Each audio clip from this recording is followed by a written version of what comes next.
Because we're live. Hello, everyone. And welcome to the campaign wrap up. I don't think there's much else to say, really. I haven't split any audio or anything, so I'm gonna put desktop not have any reduction. Because we're not gonna have any music or anything in the background, so. Yeah. What else? We're just gonna talk about the campaign in general, see if people have questions, they can ask me that. I'm going meta question also. If they have questions, different characters, you can just go and ask that. We'll hopefully get some answers. But yeah. Guess we'll start from the beginning.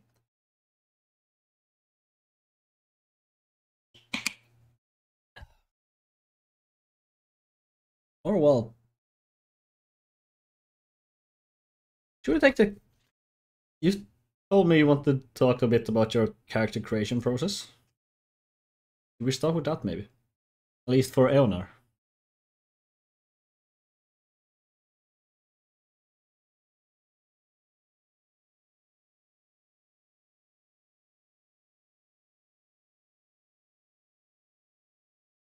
Oh, hold on a second. I have to switch this one to default. There. Sorry. I need to switch audio, so now I should be able to be heard. Yeah. I knew I wanted to try and play like a high charisma character because I've never done that before. Sort of a challenge. As well, I also made my first female character because I've never played a female before. And yeah, I landed on Eonar. Not sure how much to dive into the backstory before we get into like the different chapter. Yes, not that much. It's just chapter stuff. If you had any specific idea when you created the character or not. I mean, my specific idea was pretty much to have like a like a high charisma, someone who is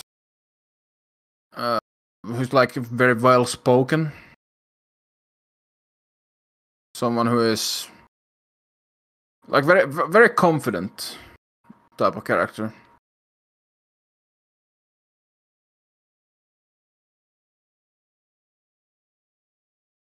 Yeah.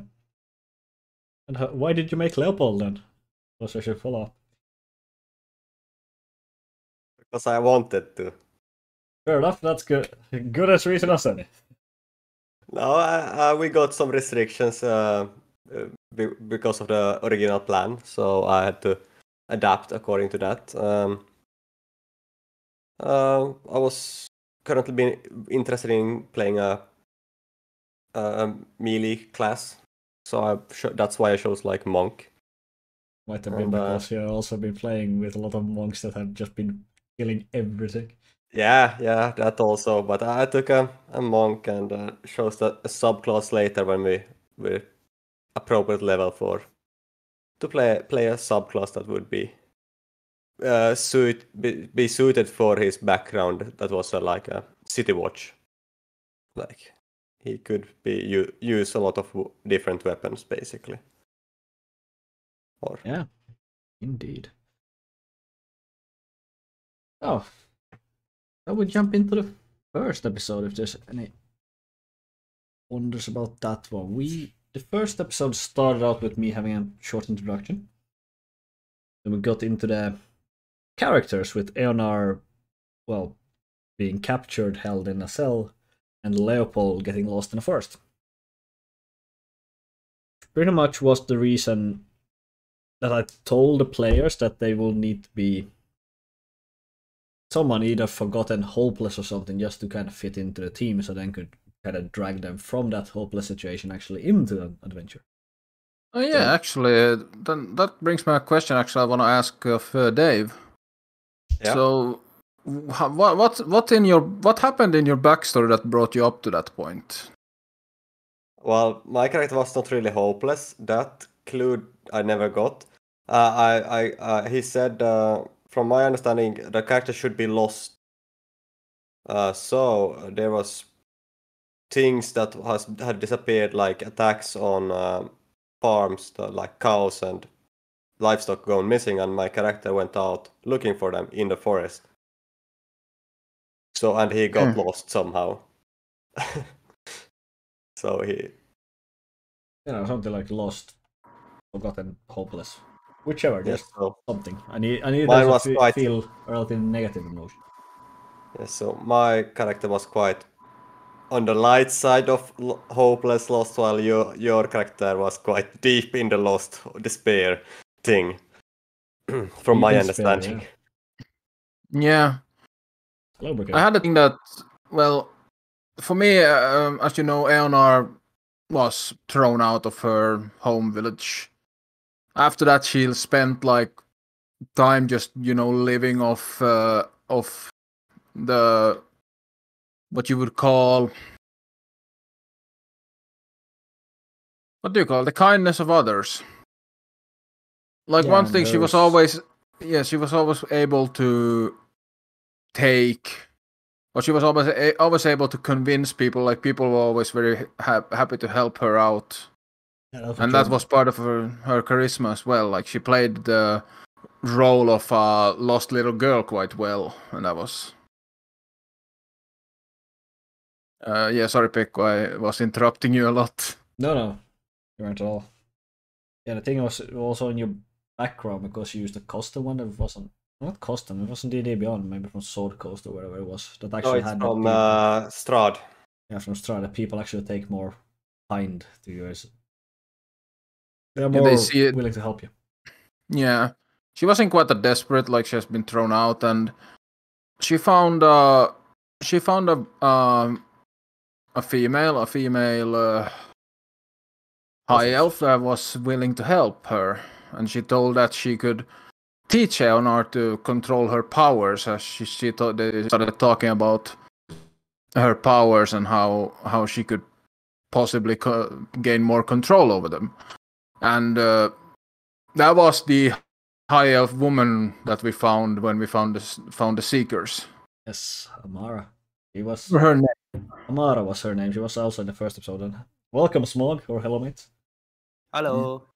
A bit low. I'm gonna wait. I can't increase your volume actually. You already max. Yeah, Amara was actually in the first episode already. Yeah, I forgot about that.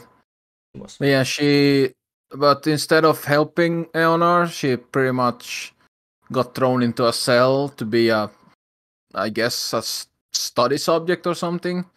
And that was like the final kind of thing with, like, she was like the final person that Eonar kind of immediately trusted. Like, she was always very trusting of people, but that definitely struck her a little bit odd, and that's why I played the character kind of cold against Leopold in the start. Because she had recently been betrayed by a new person.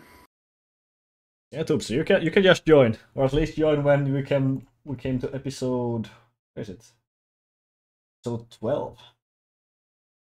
No, 13. Where Robert is joining. You're definitely free to join and ask questions, unless you ask them in chat.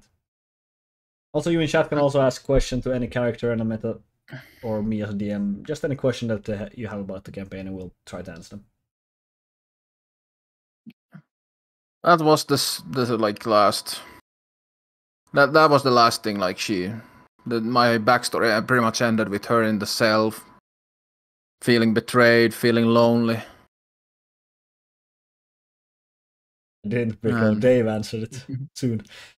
No, like next stream D&D will probably be when we have gotten better spacing and better equipment to actually have like everybody here and so on.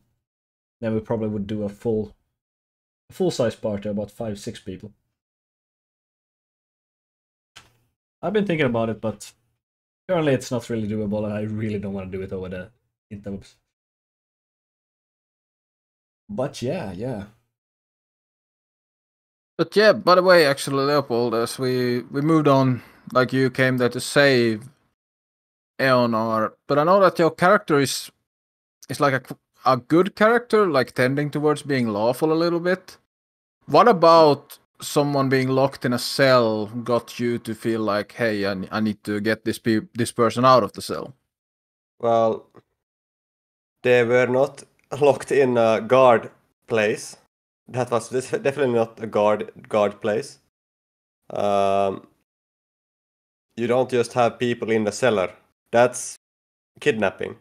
And that's not really correct way to treat people. So I would say that was the Leopold reasoning. My reasoning was because else we would get stuck there and never progress. So. Alright. Hello. Hello.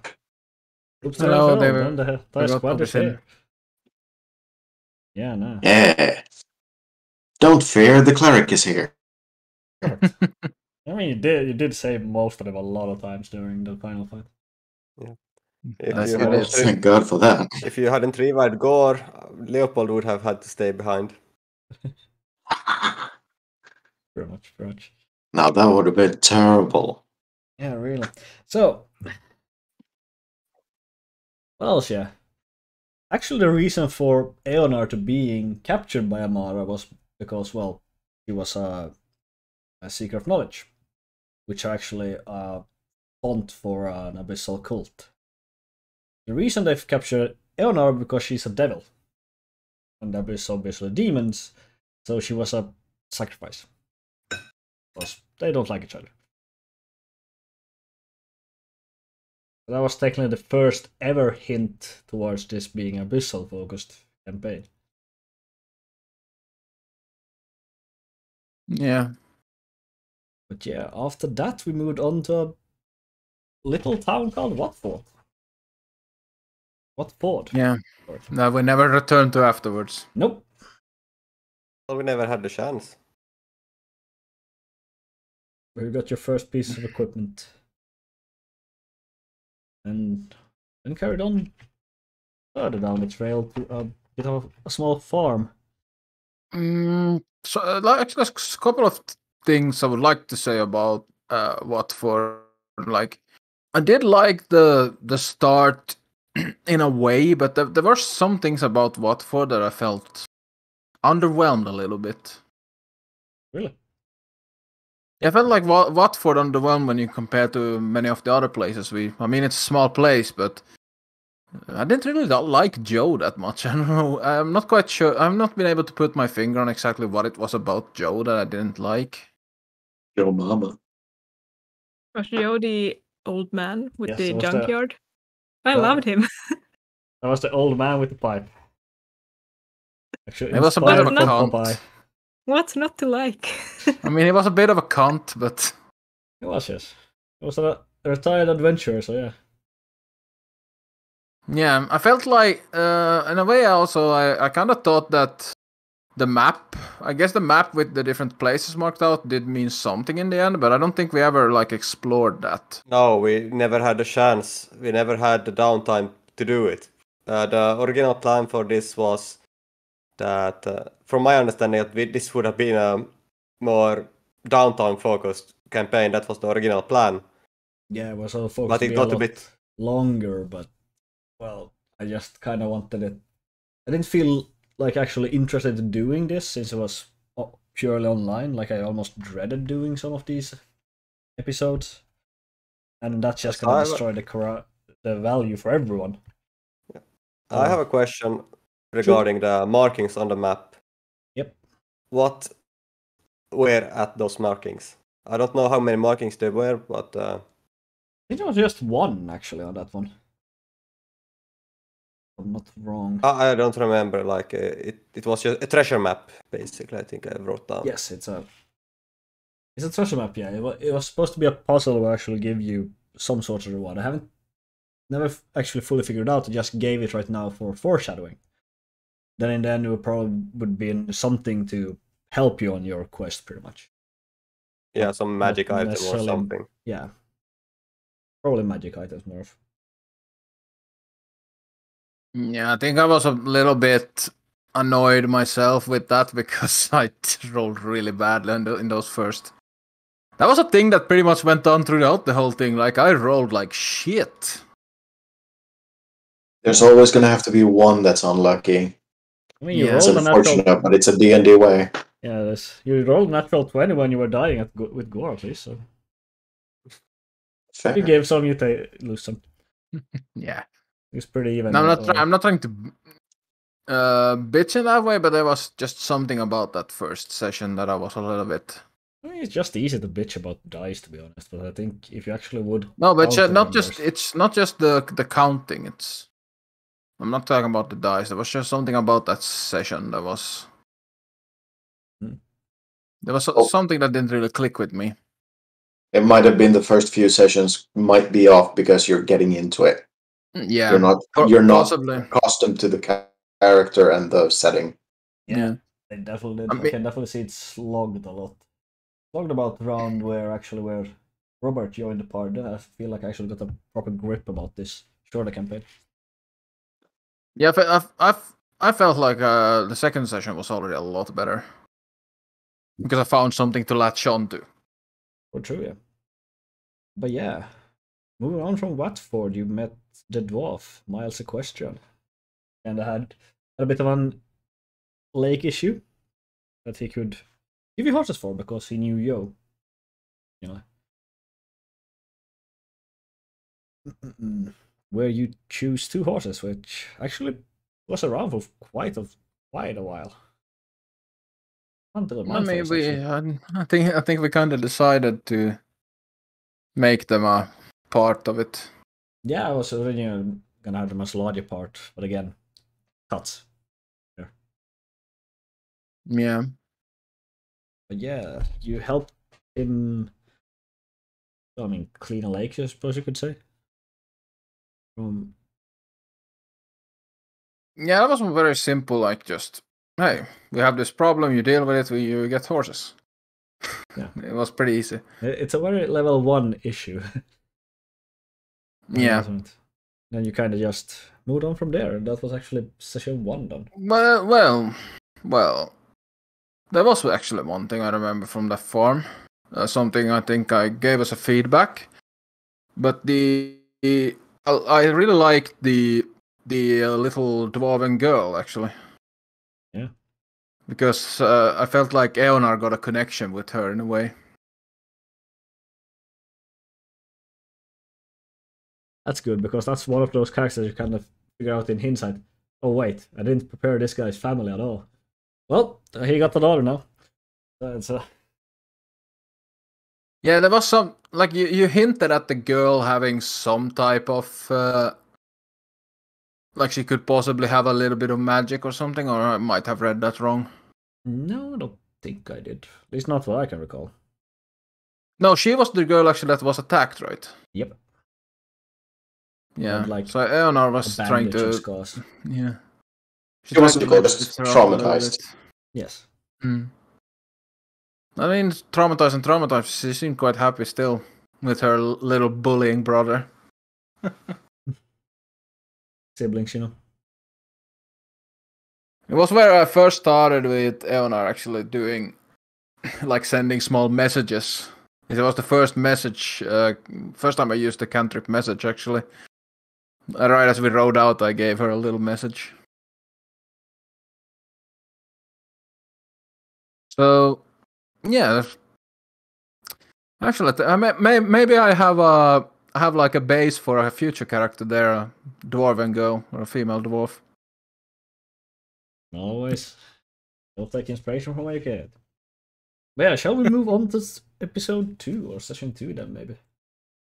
Where you met one of the reoccurring characters. Also known as Emma. Emma. Good old shy little Emma. Yeah, she was really red in the face. A lot of time. Yes, she was very shy person. Yeah, Emma was a really good character. I liked her a lot. Yeah, she was really good character. And of course, it was the birth of Mama Pold. That was actually the next session. Was that in the next session? That was in the next session, actually, yeah. You were 2 sessions with Emma. The first one where we actually met Emma had a little role playing with her being a seeker of knowledge, which was like a initiate, so it wasn't too deep into the entire mess yet, so to speak. And then you went to find Yeah, the Mountain dungeon. peaks. Yeah, the dungeon. Yeah, with the amulet. Which took about a session in total alone, that entire thing.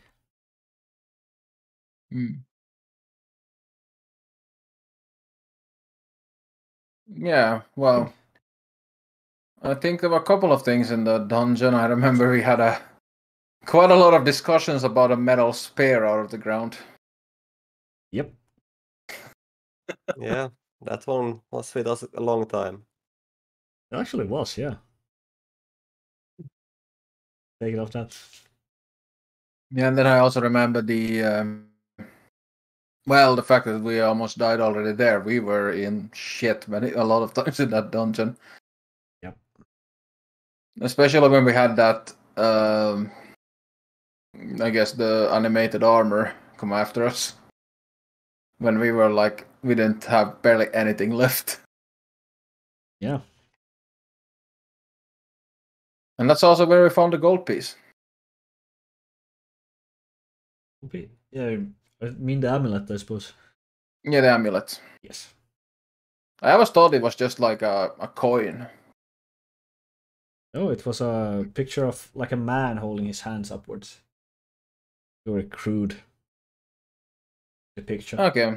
I think my head canon went a little bit away with that because I just saw like a flat gold coin with two mountaintops. That's not possible.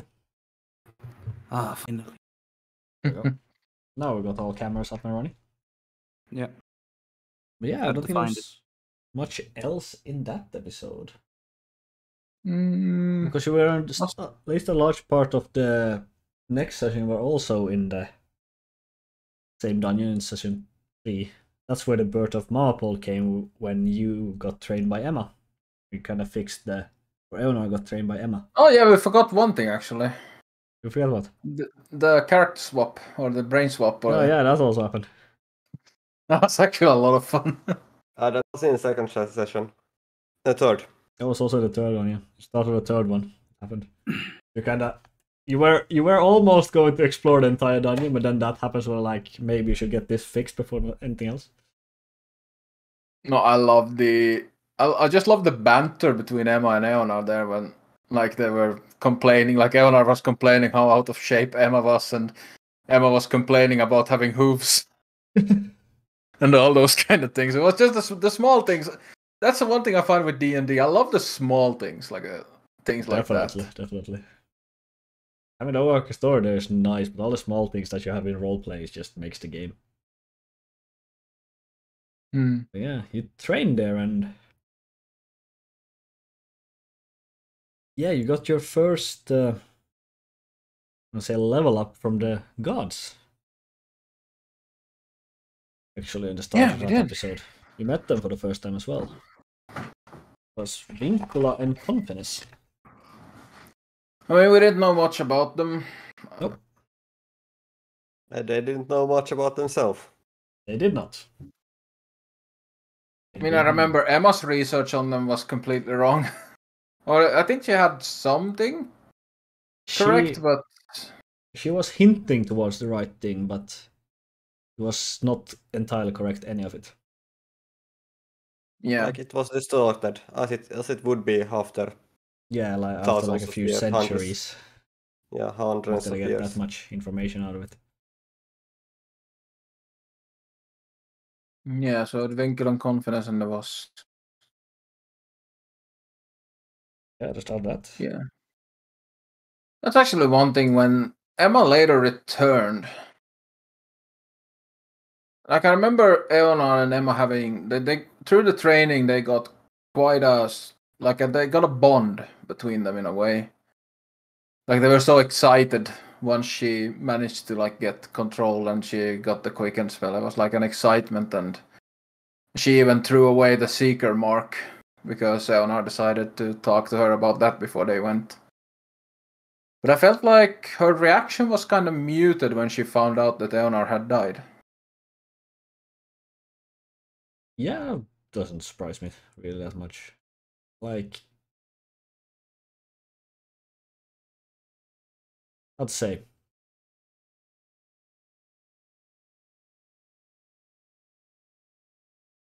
Yeah, I was kind of just expecting a little bit, like at least a reaction of some kind, but it was kind of like, oh, and continued on.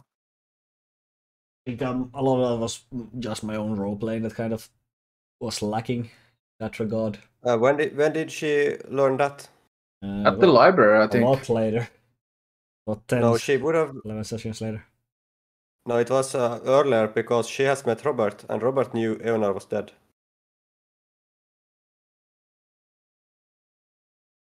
Would Robert have known that because? Well, he has talked about me, I guess. He might, yeah. And I was maybe. not with Eonar, and I told Robert about Eonar. Fair point. Fair point. So she might have heard about it before. So it was her Yes, reaction was possible. off screen. Yeah, was not wrong either. The real reaction was off screen. Yep, happened in the background. So Yeah. what else? What else? There was much else on that episode either. Starting session 4 actually, when our first guest character arrived, which was Vicky. Played by Yellows. Yeah, I see some very white teeth in the background. So yeah, Yanni, can you tell us a bit? What was your development process on Vicky? A bunch of people telling me you can't play another martial class. So I sort of thought, what sort of caster could I play that wouldn't be difficult? That wouldn't be difficult, and you chose the most difficult. You chose a class. druid. Yeah, you at choose first a prep I was- class. I mean, the paladin also interests me, but I played one before, and I thought the druid was quite interesting as well. Oh, So that's did you why enjoy playing a druid? Yeah, it was fun, but I'd like to try and do it for a bit longer, kind of learn it more properly. I had so much trouble the first time with all the spells and everything. Spells are a pain. Times. Yeah, I love the character as well. How you managed to like, sort of like a hermit style, but still like a little bit of quirk. And a love for mushrooms. Yeah, I originally had a just drawing idea, and then I just decided to make it into the character, and the personality kind of came from the drawing. That is this sort of hermit. Yeah. No, she joined on the way to Kerai. It was Leopold's hometown. Which you spent a while in the town role-playing, meeting a bunch of different things, gathering gear and information before going out on the actual, killing that hag. Well, not too long, to be honest. Bit of a dire situation. It's actually one thing, I don't remember if we brought it up during the feedback. I kind of felt like Vicky got put a little bit in the back, considering we started dealing so heavily with Leopold's backstory. The sessions she joined. Yeah, that's probably true. I mean, I felt like I didn't roleplay very well, and also I didn't know anything about anything. I think you did good. I enjoyed role-playing with Vicky a lot, personally. It was every time anybody asked me anything about my backstory or why I was there or where I came from, it was just full-on panic. Because I did not have an answer. Improvisation is the answer. I think it would have been fun if we would have like included the druid circle in a way.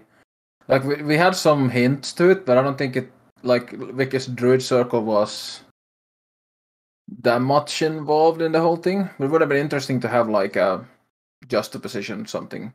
Yeah, no, it was another thing that kind of got cut because, well, kind of want to get it done. It was originally planned to be something to do with the druid circle, like they had something they could do, either a ritual, magic, something that just would help you. But in the end, again, was really cut from the final script. Like that. Doesn't sound like Warlords of Draenor, just a bunch of cut content. Yeah, welcome to making anything. I mean, we never Welcome to discussed D&D. we never discussed the druid circle, but for some reason I imagined it as just a bunch of women, like old women hermits. Could be. Like I Isn't said, that we never just discussed it and never developed it. I can't say. plot twist? There was never no circle. She just got her powers from the hags. From the shrooms. Exactly. But yeah, in that forest, Should try these shrooms, man. Eleanor perished for the first time. Well, there's actually something I would like to cover before that. Sure, shoot. What was the deal with the tree? The tree. The tree was made as... The tree that was covered with bugs and shit. Let's see, where do I have it? Don't I have it anymore? It was a bug tree. No, but it was like completely black, just covered with some I think bugs or whatever originally it it was supposed to be a hint towards the greater evil. Like it was the first proper hint against this demon invasion thingy. The swarm Yeah. of demons. Yeah, it kind of talked. It mentioned something with demons, I believe. Something about a certain demon lord. Seemed like I didn't actually write it up anywhere. Or just headcanon, unfortunately, so I can't recall what it said anymore. It's in the wood. But that was the original idea of it. It was somewhere. It was just something I could give to Vicky because she could actually speak the language, and at the same time I would give out some more lore. It's a thing I've been running quite a lot. I've been trying to do, because at least Robert had a lot of larger history dumps or history hints in his backstory that I discussed with him before. And yeah, well, Robert was definitely baked in best of the guest character into the whole narrative. yeah, Considering like I said, he was at that point I got a proper hold of the campaign. Yeah. It's way too late, to be honest. But, you live and you learn. And yeah, that goddamn bear. A little threw a bear at them that just, if you hit it, everybody around it takes acid damage because it was full of acid. It was acid bear, that's just it. And people decided to be in close combat, which worked out fine. Don't worry. No, I don't know what had happened that day, but I was not happy. Like, it was just such a stupid way. I played so goddamn stupid that day. Yeah, no. And it ended up That thing was made because every single one, except technically Leopold, was the only one who could technically benefit from being in melee combat with anything. That was the entire encounter based off.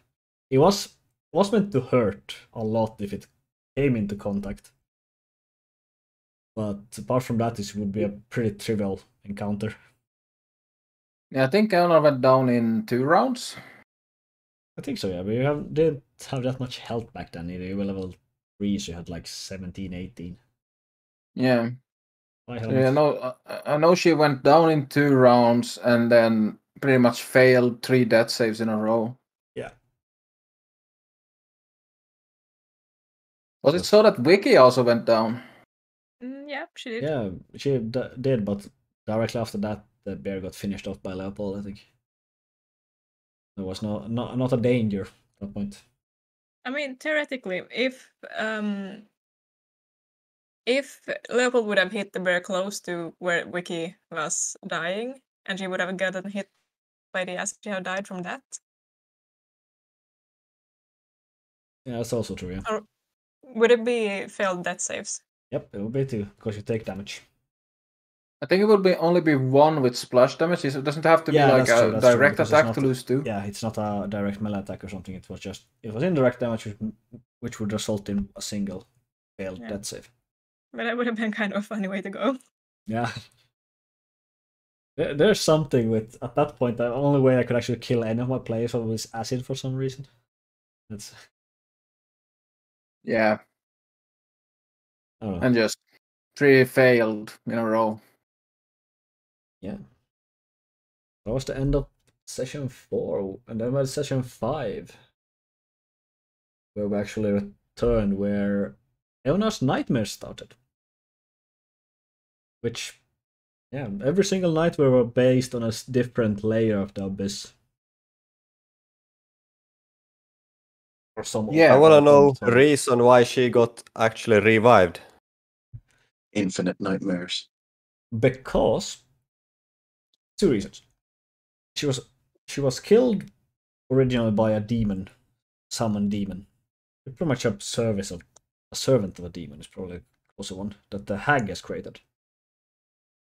But the reason she did not die originally or outright was because her dad, which was the devil part in the tiefling, actually saved her from the fate, being pretty much a soul in the abyss.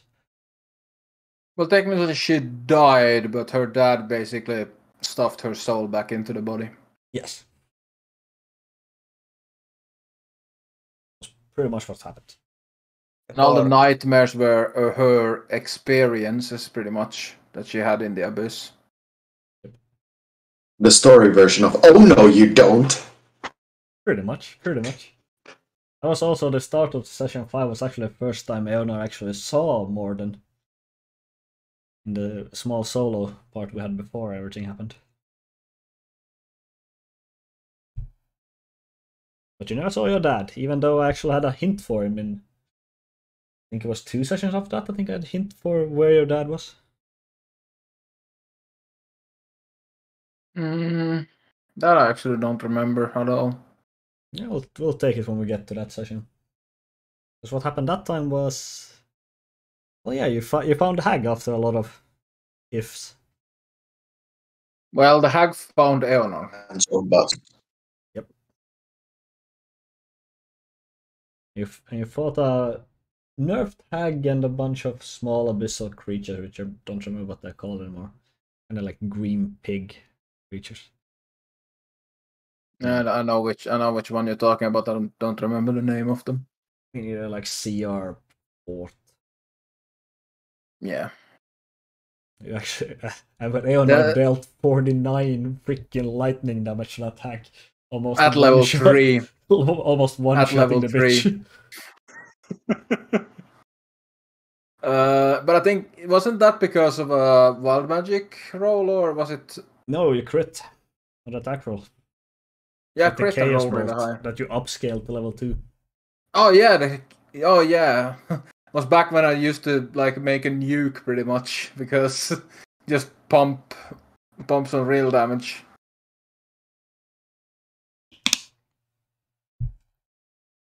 Chaos Bolt was so much fun. I remember that now. I was just waiting and waiting for that moment when I would roll like doubles on the dice, so I would jump to another target, but it never happened. Chaos bolt, if you like randomness, that's the spell for you. Yeah, what else happened in that session? Well, Leopold's trainer died, or Yeah. Jenny, or something in J. Jean. Yeah, died at teached Leopold everything, but you successfully saved the dad. Almost.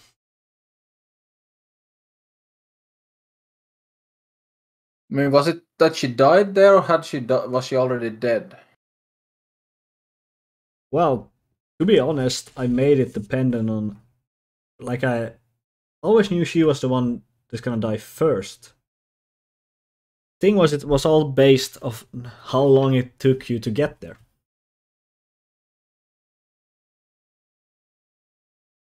Yeah, I don't remember. What did you do actually, Leopold and Vicky? What did you do when you approached the area? It kind of took like a time to sneak and get in position, and then kind of bum rushed. Like, Yeah. that's pretty much that. The But old she turned invisible. sneak and stab. Yeah, she turned invisible, so they went to cut you all down instead. Yeah, I think maybe she noticed them. She did not. Not before Leopold punched her in the face.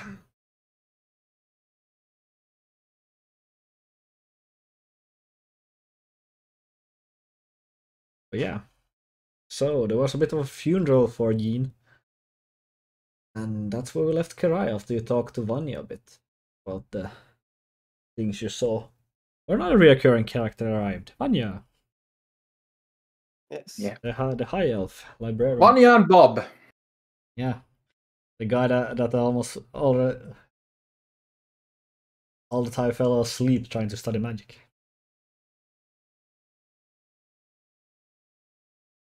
Well, yeah, that concludes Kerai for that time, and we moved on to the town of Latvia. Was there anything before that, or did we just go straight to Latvia? I think it was straight to Latvia. So let me see. I think it was pretty Have any slow because there reports was a lot about of these. any weird magical anomalies around the city? Well, a couple of nightmares. Oh, Latvia was rough. Latvia was really, really rough for Eonar. Like Yeah, you she rolled was horrible exhausted that one. all the time. Yeah. I was up to 3, or was it 3 or 4 levels of exhaustion when it was at this worst, and that was during Latvia. It was actually when you came to the prison. Yeah, that was the prison. That's when you had the worst. Then you had the worst when. That's why I had to go alone. Right before Smog got into the game. Yeah. In Latvia, I think you had like 1 all the time, but you never got more than 1. I think I got 2 right before we were supposed to go down into the sewers. That's probably true. Yeah. Probably correct on that one. Oh, I remember the innkeeper in Latvia. She was a lot of fun. See the I innkeeper. remember Chelsea Roberts. enjoying. Yeah, I yeah. remember enjoying all the NPCs in Latvia a lot, actually. Or like they had very distinct voices somehow. Yeah, I made them quite different from each other, so it was relatively easy to actually play these. It was originally gonna have an Australian accent. I think I dropped that like halfway into the session or something because I just couldn't keep up with it. Yeah, I remember it was in Latvia when we came in, we fought that chain demon. Yep. Chain prisoner. Well, isn't that a devil or is it a demon? No, it's not a chain devil. It's a chain prisoner. It's technically just a tormented soul in the abyss that got tortured. It's one I made myself. Yeah, goddamn, that thing ripped into us. It was an annoying thing. It did a lot of damage. Yeah. I could make a bit stronger thing just because, well, you were level 4 at that time, I believe, and you also had assistance from quite a bunch of gods. They killed like all of them, I think. Did 1 survive? I think all died. Was the investigator guard captain there, or did he arrive he was later? not there. He arrived later. Yes, I think it was only me and Leopold that survived that. I think the last round the creature was alive. It managed to kill 1. Yeah. Yeah.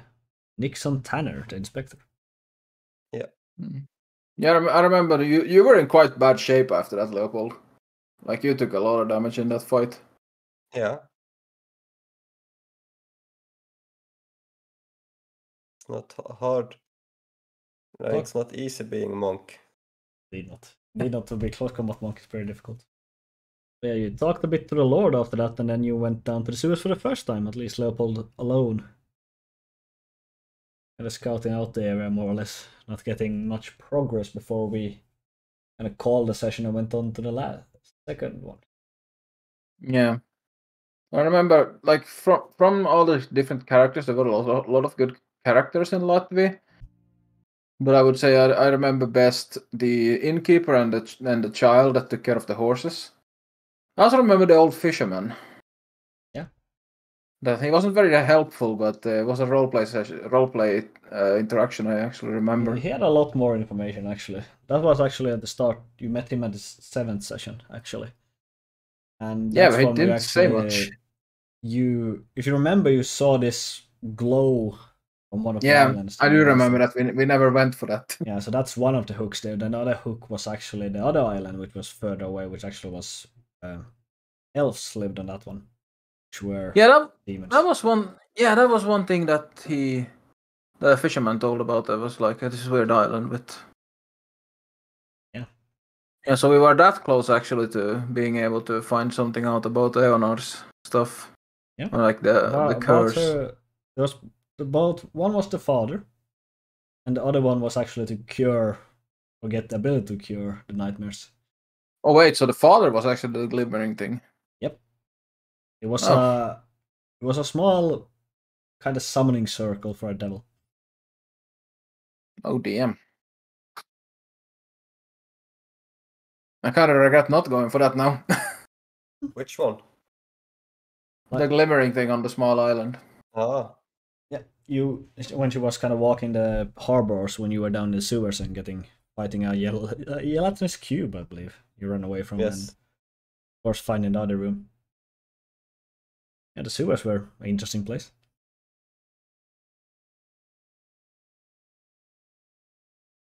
It was one of the signs that all roads lead to Rome, because it doesn't matter which way you would take, and both would lead to the same place in the end. I don't think Leopold went for the gelatinous cube. I think you went into the. You went to the gate, but I don't think you didn't get it open or something. Oh, I didn't want to continue too far. Yeah. So you kind of returned, and then you had this entire day where you just rode out, trying to clear your head from more nightmares. Yeah, I was like trying to give a little bit of role play to the side that she wasn't feeling that great. Like both mentally and physically, she was quite spent, so she needed that time to sort of slow down for a second. And then finally, in session 8, we actually got through I'll take that. sewers. Yeah. Yeah. Also, feedback is also. At what point actually was it that the aging came in? Aging came in at. I think it was the first time you used was before you went down to the sewers. Yeah, I think it's possible. I think that was the only time. Or yeah, it was the only time she ended up using it, because she died not too far. Much later. So she fought through the sewers and found another one of those summoning portals. But she was in a pretty good. She was in a pretty good place. Like, I don't think she had any exhaustion when she died, because I had picked up the tough feat earlier.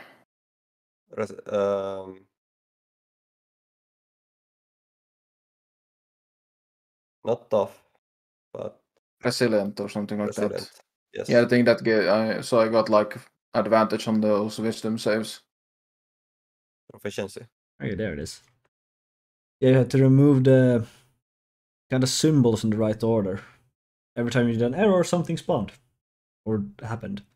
But I did one error actually and got the demon dogs. Oh yeah, that was completely on luck though. I just pulled it. I just pulled those symbols. Yeah, no. I don't even remember if we had any hints of their correct order. The hints was the actual labels themselves. It's how many crosses they had. Yes, how many times a line crossed. So this one was actually the first one. It only has one cross.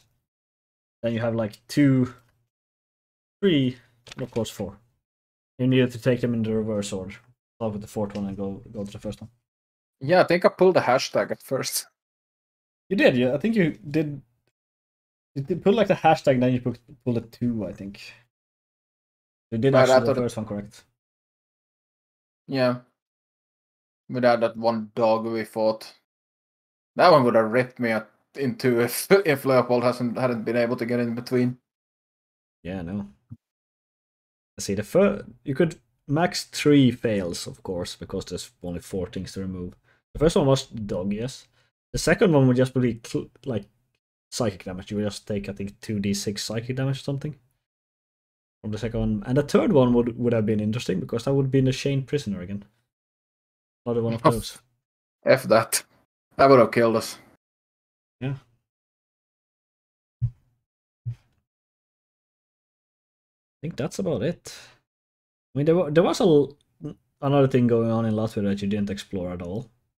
Oh yeah, Almost forgot it. yeah. I mean, I remember you dropped this as a hint for Eona that there was like a revolution or something brewing. Nope, that wasn't hint at all. No, it was that someone that was like in service of the Lord was behind the summonings.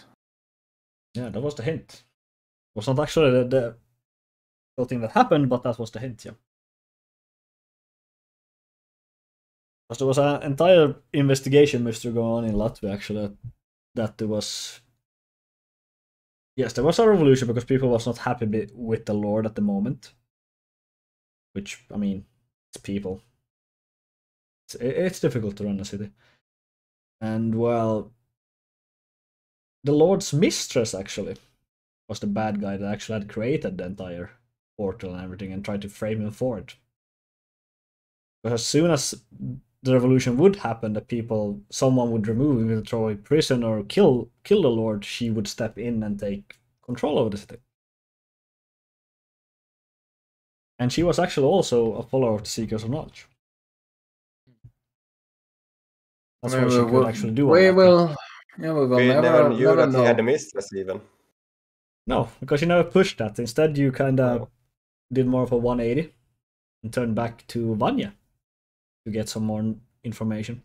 Yeah, because Vanya was nice. Vanya was nice and helpful. She was a trusted one. Yeah. And after that, you went north. Oh, you forget one character. Yeah, the Enchanter. I didn't like that guy. He was not made to be likable. It's called Jeff McEvan. Yeah, I remember we took him to Kirai and then we just dropped him at the Dwarf Innkeeper and pretty much never touched him again. It was you dropped him at Vanya's place. That's the last thing you did. Yeah. I think we first went to the Innkeeper and then dropped him off at Vanya's. And I have no idea what happened to him afterwards because he was not there in the final session. No, because after he had helped Vanya for a while, kind of clearing this out, kind of giving what he could, he got sent home, pretty much. It was back in Latvia when all this happened. When everything started going down. But yeah, you got then information about the Elder Ones, which was the old dwarves to the north, the old elves to the south, and then to the west, the other old elves. And of course, the one that lived deep underground that you didn't really care about. I always got that the sea was to the east. I always had that in mind. No, it was to the west. But yeah, then you went north, and we got Breakback Prison, where you kind of scouted out for a moment. Then Eonar got like 3 exhaustions, or like even 4 at one point. Yeah, she was up to 4, which was saving throws with disadvantage. Yeah. I had a feeling that she could have died there already. It was close. It was close. But I remember, I think I succeeded the saving throw by maybe 1 or something. Yeah, it was close. It was really close. It was that point that we had taken the second guest character, which was Smog, run by Hellomates up there. Off my head here. So, could you tell me a bit about your character creation way? Like, why did you want to make this character? Make him an asshole. Yeah. A nice asshole. That was kind of what I was going for. A nice blue asshole. Nice blue asshole. Well, I had a thing then that I wanted to make like a traveling gambler, aka thief, cheater, swindler. You know, all that good stuff. Yeah, all the good aligned things. House of the Rising Sun. Yeah. Playing in the background. I don't know. That was, and I wanted to, of course, make him have the long coat because bad people with long coats, yes, and the hat, of course, that Janni suffered with drawing. Yeah, she went through a lot of hats to get that one. Oh, I love the pain. Yeah, no, it's still I'm just amazing joking. drawing though. It's an amazing drawing. I like it, and I kind of wanted to make him, how to say, like it felt like it was my first character I ever created. Except for the first one, Robert, but let's not talk about him, dead man. I think there was the one that you actually got to do everything from start to finish. So. Yeah, this one was from start to finish. I got to create by myself. Like, make him how I wanted him to be. So I don't know. That's about it. Yeah, I mean, you created. You have a backstory for him. Like, did you have a backstory for him? Oh, he was born in a town very far away. He got like his parents left him, like in the city, in the guts, like the shitty part, and he got trained by a fellow rogue, like his master. But then the master left him to die, and he just realized he can't live, like he has to make a living somehow. And then he just, started seeing, like, in the tavern, all these people gambling away their money like it's nothing, drinking away. So he picked up the gambling trade, the swindler. That's why he had the marked decks, and nobody wanted to play with me. I'm so pissed at that. We did not have any money. We did not get money. Oi. The first session, I don't know. Did I not show that I wanted to gamble with someone? Yeah, but my character was not a gambler in any way. Yeah, I don't think Eleanor was not in a good place when she met Smog at all. Well, of course, the first thing I literally did was search through your stuff, broke into your place, then steal my grappling hook. Yeah, shh. You could do a lot of break-ins with those. Climb over walls, as we saw at the prison. Yeah, that was the most dysfunctional prison entry I've seen so far. The guys was not in Leopold's favor at all. No. I was considering leaving him at one point. I even at one point considered that if he got caught, I would just continue doing this solo. Because nobody listened to my disguise kit idea and forgery. There was a lot of ideas are going around there, but I think you actually just decided, we'll climb over the wall at midnight and be done with it. Yeah, fuck Twice. Which actually let's see the first time. The first time, actually it was when we went there. I think it was something like we were just gonna go there to scout or something. And then suddenly Robert is halfway up the wall. Yeah. No, Smog is halfway up the wall. You know what? A bit mixed ideas there. Yeah, because I realized, like, I don't want to. I wanted to make it fun, like, for me, and I also wanted to play as my character would have done it, because he's one of those. How to say? He just does it. He doesn't like what happens. Like, scouting ahead is for pussies, He just jumps straight into the fire, and then he thinks about what to do. Yeah, exactly. No thoughts, head empty. Yeah, you went it. We went it. Or you guys went into the prison 2 times, right? Yep. Yep. What was it that made you? Oh yeah, you fought the guy, or what was it that made you run the first time? They went into the warden's. The first time. From the start. Well. Oh yeah, Smoke was wrestling with the warden on the ground. Yeah, I got like stabbed for like over half his health in one hit. No, not half my health. I had literally 3 HP. Yeah, over half. 3 HP. Then you tried to escape through the kitchen window and climb the wall again. And yeah. It was a thing. Hectic situations can turn into just weird in the end. Hey, it was fun. The entire thing was fun. I accept getting stabbed for fun.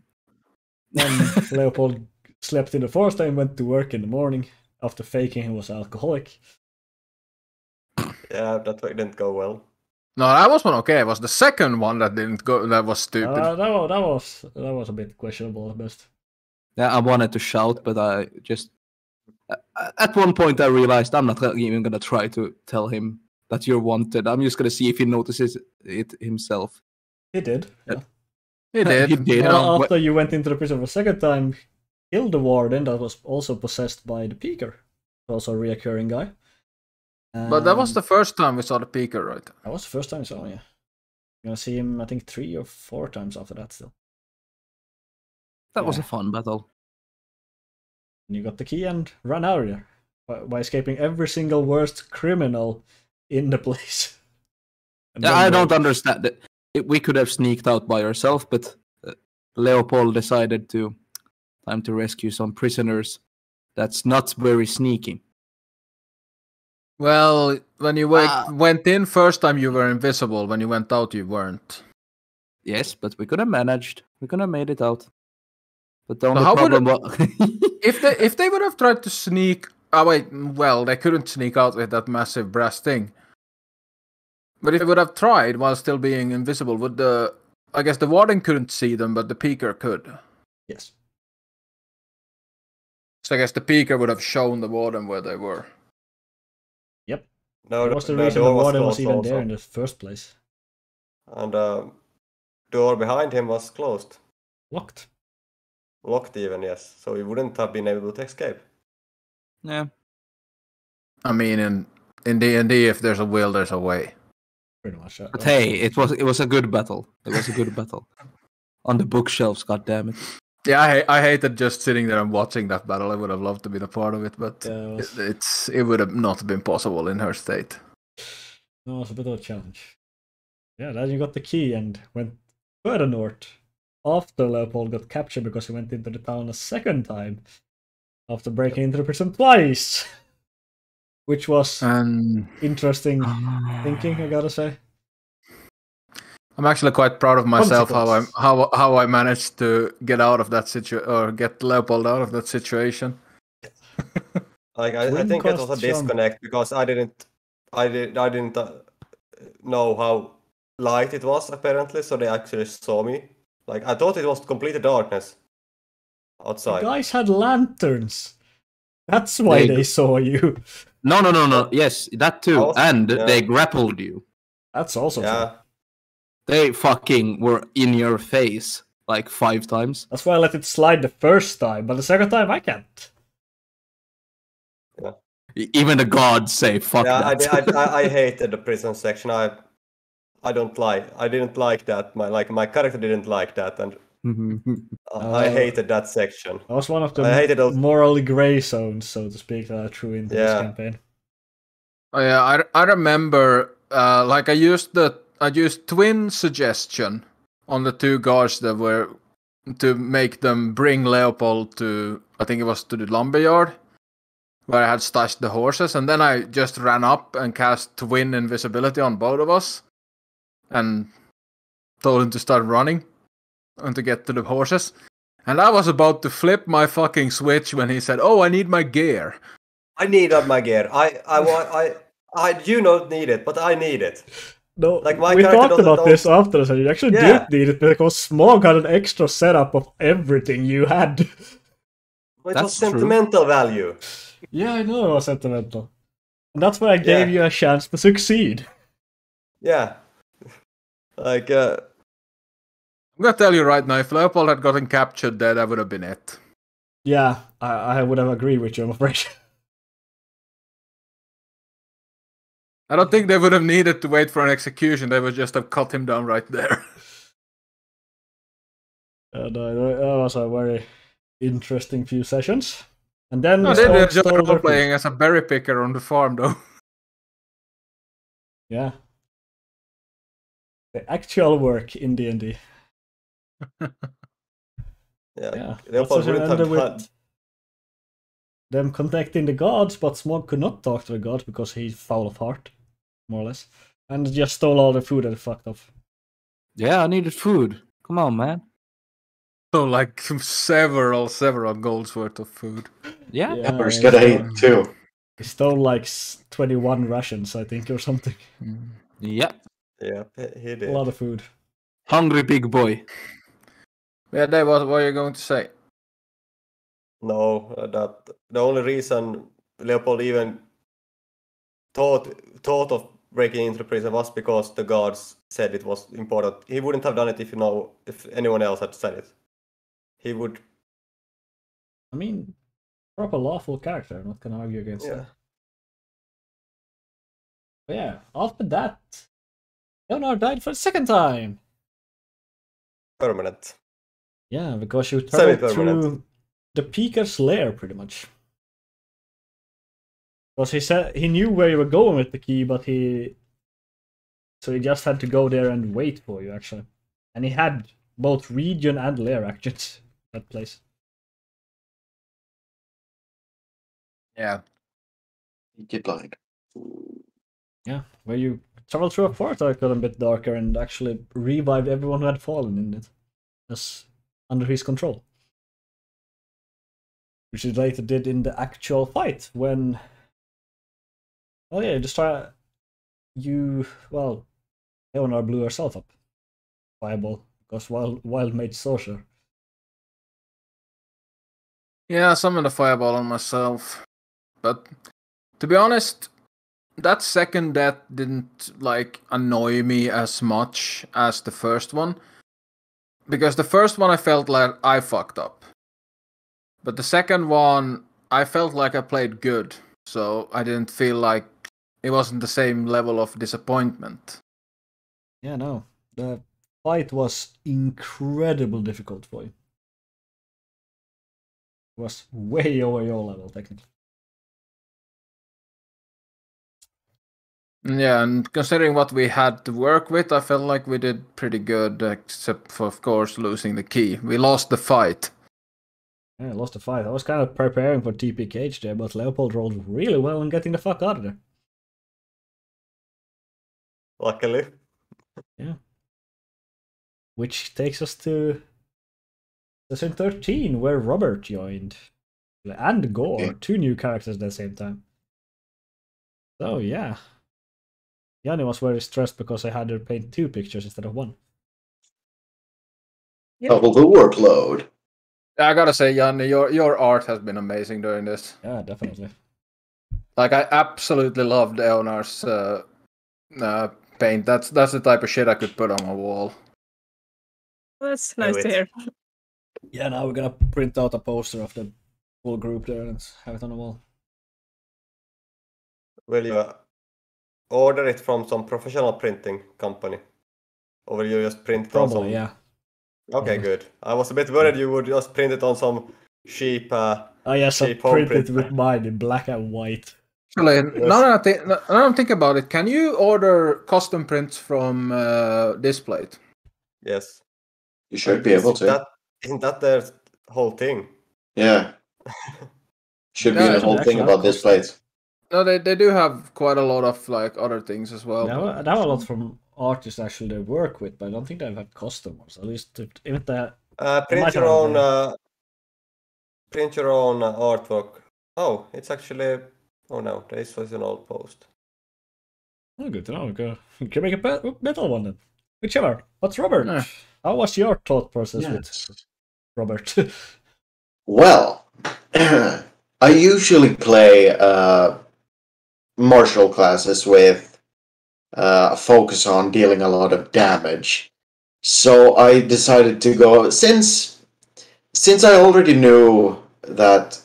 I guess that both characters are going to be pretty martial, pretty up in the face of the enemy. I wanted to switch my own thinking and go for something, and went full support instead.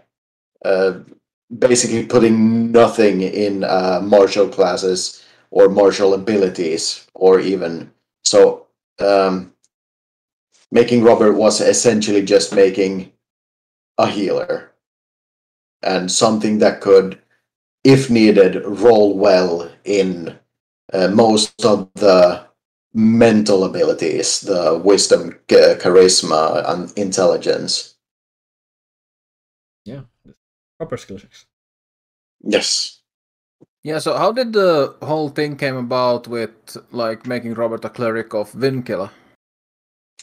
It was mostly because clerics are the best healers and a life cleric is arguably one of the better healer classes. So I just contacted Chris Pico and asked like, is there any god that I could use? Like, is there any like in that world god that could be used for this? And he just went, well, yeah, there's this guy. Yeah. Take your pick, actually. It was bothering Yeah. to fit under the same cleric banner. And I was like, moment, I can use this for a lot of story reveals, actually. Because he was actually... Robert became like the last cleric of Winkle, actually, the last actual believer in the god, because his entire family lineage had believed in the god. So he got a very old lineage, nothing else. And from there I could actually get people, or some information out about the gods. Yes. Pretty neat. And yeah, we had also Gore joining, who again got revived from the dead. This common trope with your characters, apparently.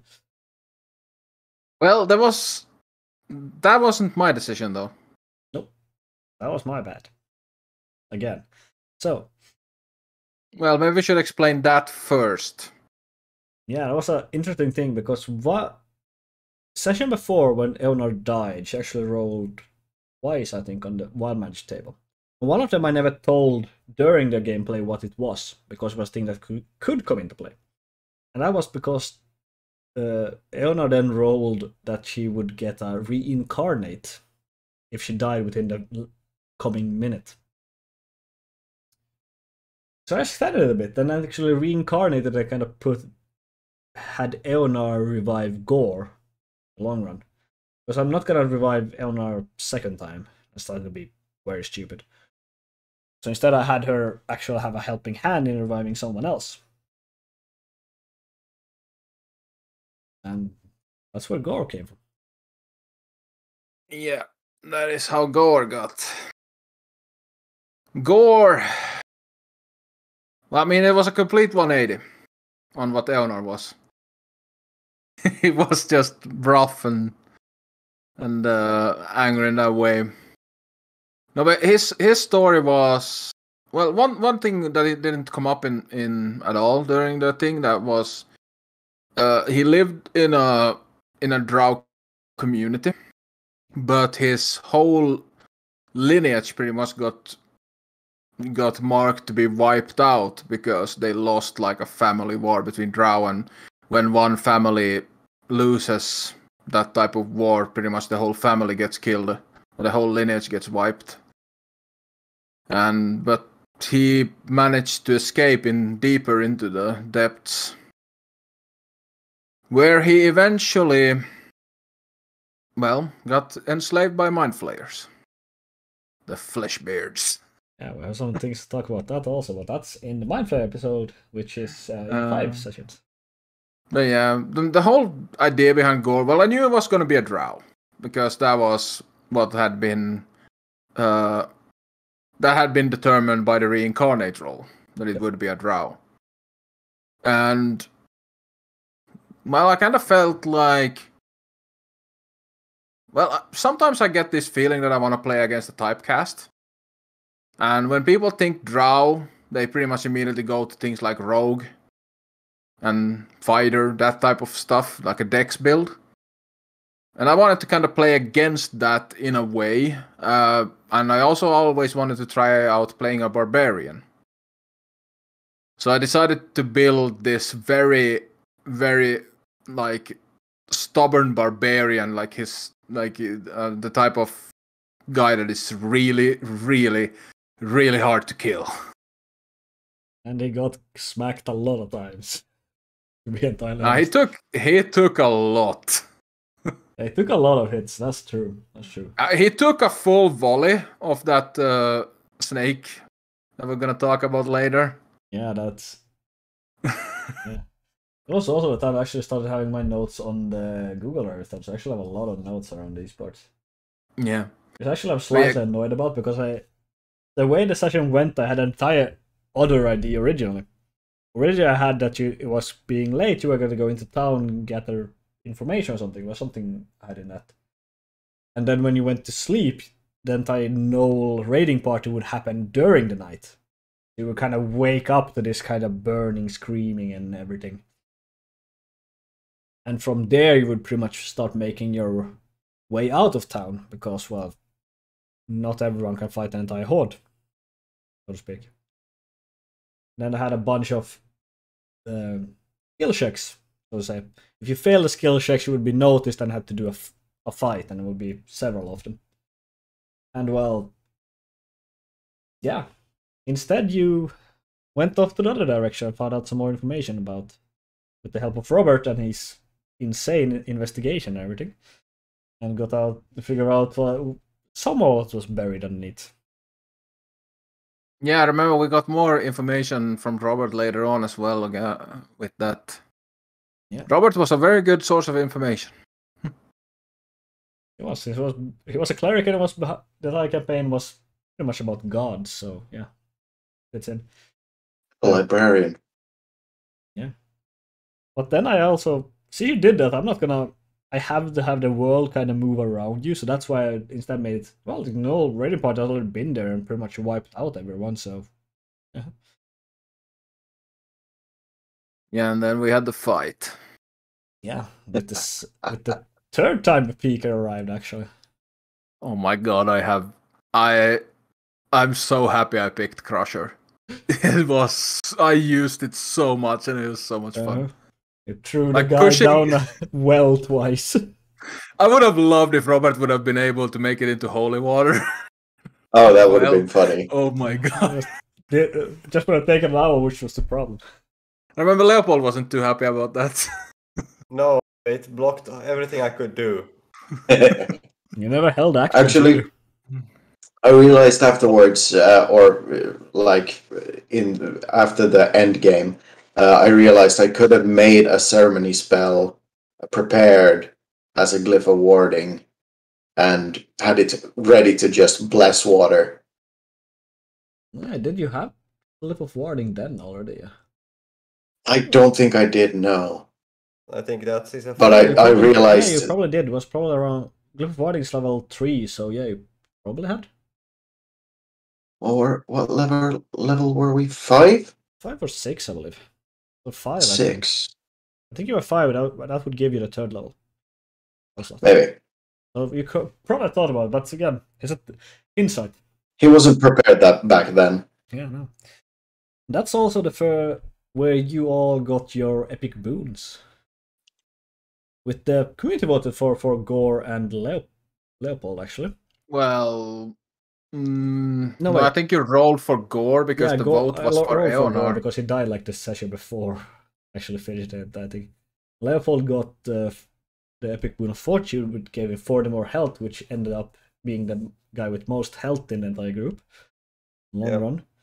And I think that helped I think that definitely helped in the last session. Yeah, Definitely. I think. Yeah, you got combat prowess, so you can actually just choose to hit. I just love to just look into the camera and just say, I hit. Yes. That's right. And Just to have the chance to say, I choose to hit.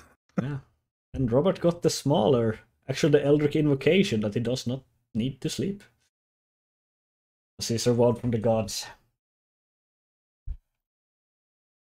Perfect boon for a fucking crazy Did you librarian. say, Johnny? No, just that I want that. I want that PRL. Who Yeah. wouldn't want that? To never feel tired. Holy hell. Never need to sleep. You know, Would if be you're nice. tired in the way to sleep, you're still gonna get exhausted. Really? You still need to take a long rest, basically. Like you need Yeah. to chill. Yeah, But but you you could would like never to watch- feel. Yeah, but you would be like tired, like physically tired, I guess, but you wouldn't be sleepy. Yeah. You Yeah, could if you- just if watch you remove Netflix one- for 8 hours and be okay. Remove one form of tired. Yeah, that's the thing. It would be so amazing just to not ever feel like you need to sleep. Robert, he used his boon to read an entire library, never needing to sleep. At least he tried to. It was a bit of interference Oh yes. in the way. But yeah, that moves on to session 14. Robert went down to the library. What's called? What did I call it? This session. Name.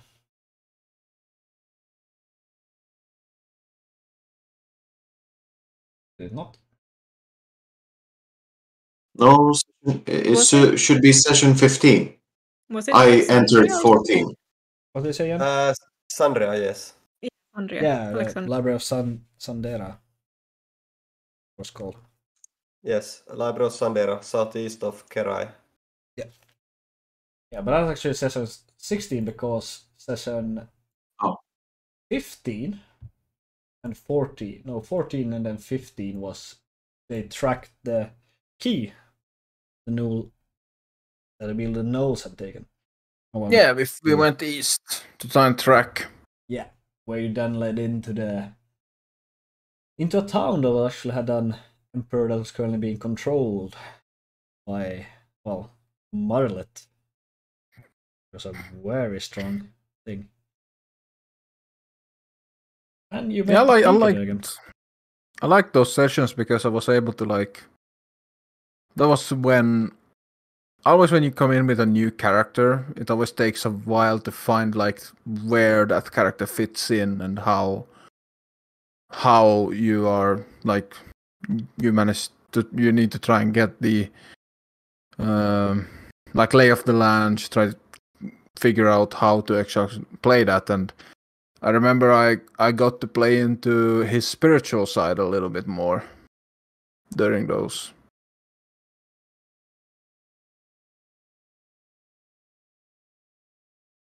A lot of things happened there.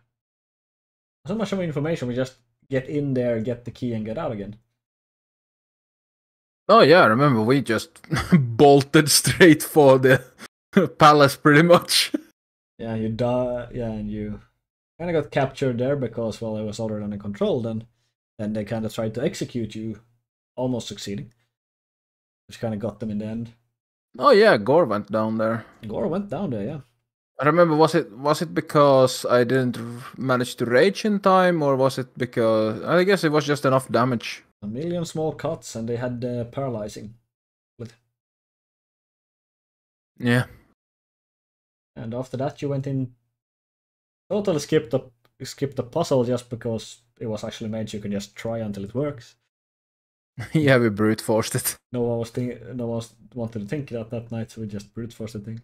Went into a vault, got the key, and then gored down 3 greater healing potions because he was hurt. Well, weren't there normal healing potions? No, they were greater. You rolled. I remember just. Oh yeah, I remember the guard captain was looking at me like, really? Just downing a bunch of healing potions. Also, one place you could actually take in whatever you wanted to, technically. I remember I just downed a bunch of healing potions. I grabbed a handful of gold, so 10 gold. 10 to 20 gold. I was the only money Gore ever got into his pocket during the entire campaign. Yep. And then you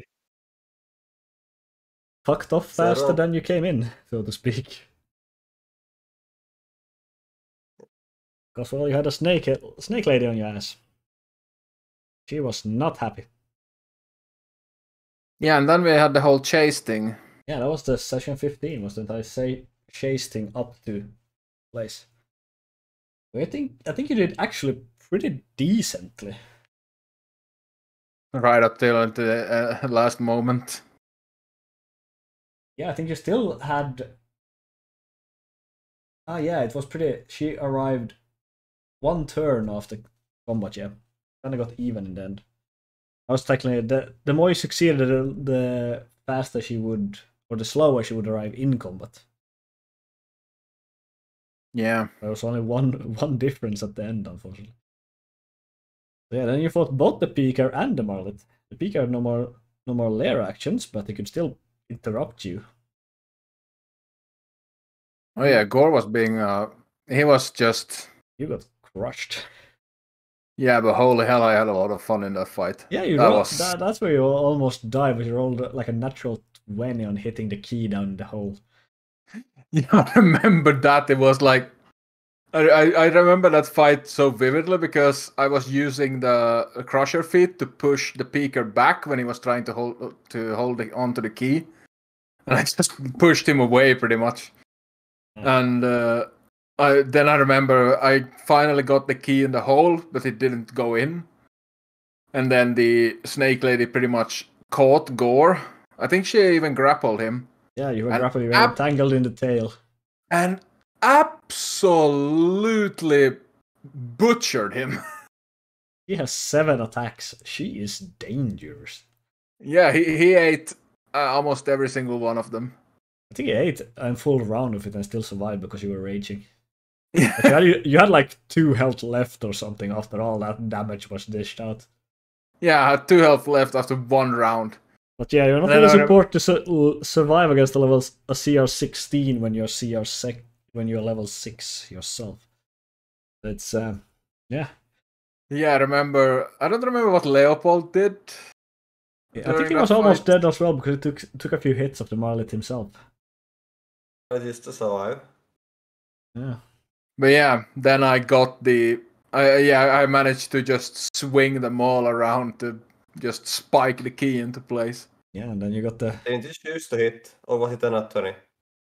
I think that was actually a really high roll. It was a I think you really missed, high but roll. you chose... I have remembered that you missed, but you chose to hit.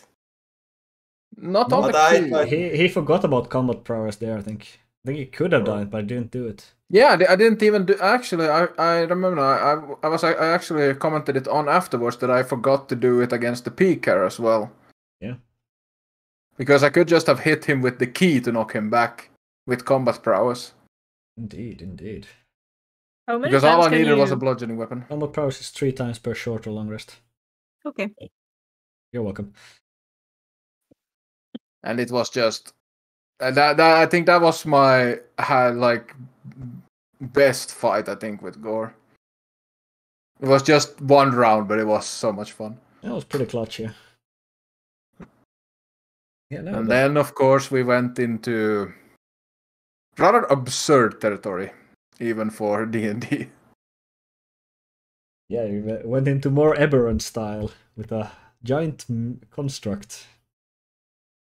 A giant automaton. Yeah.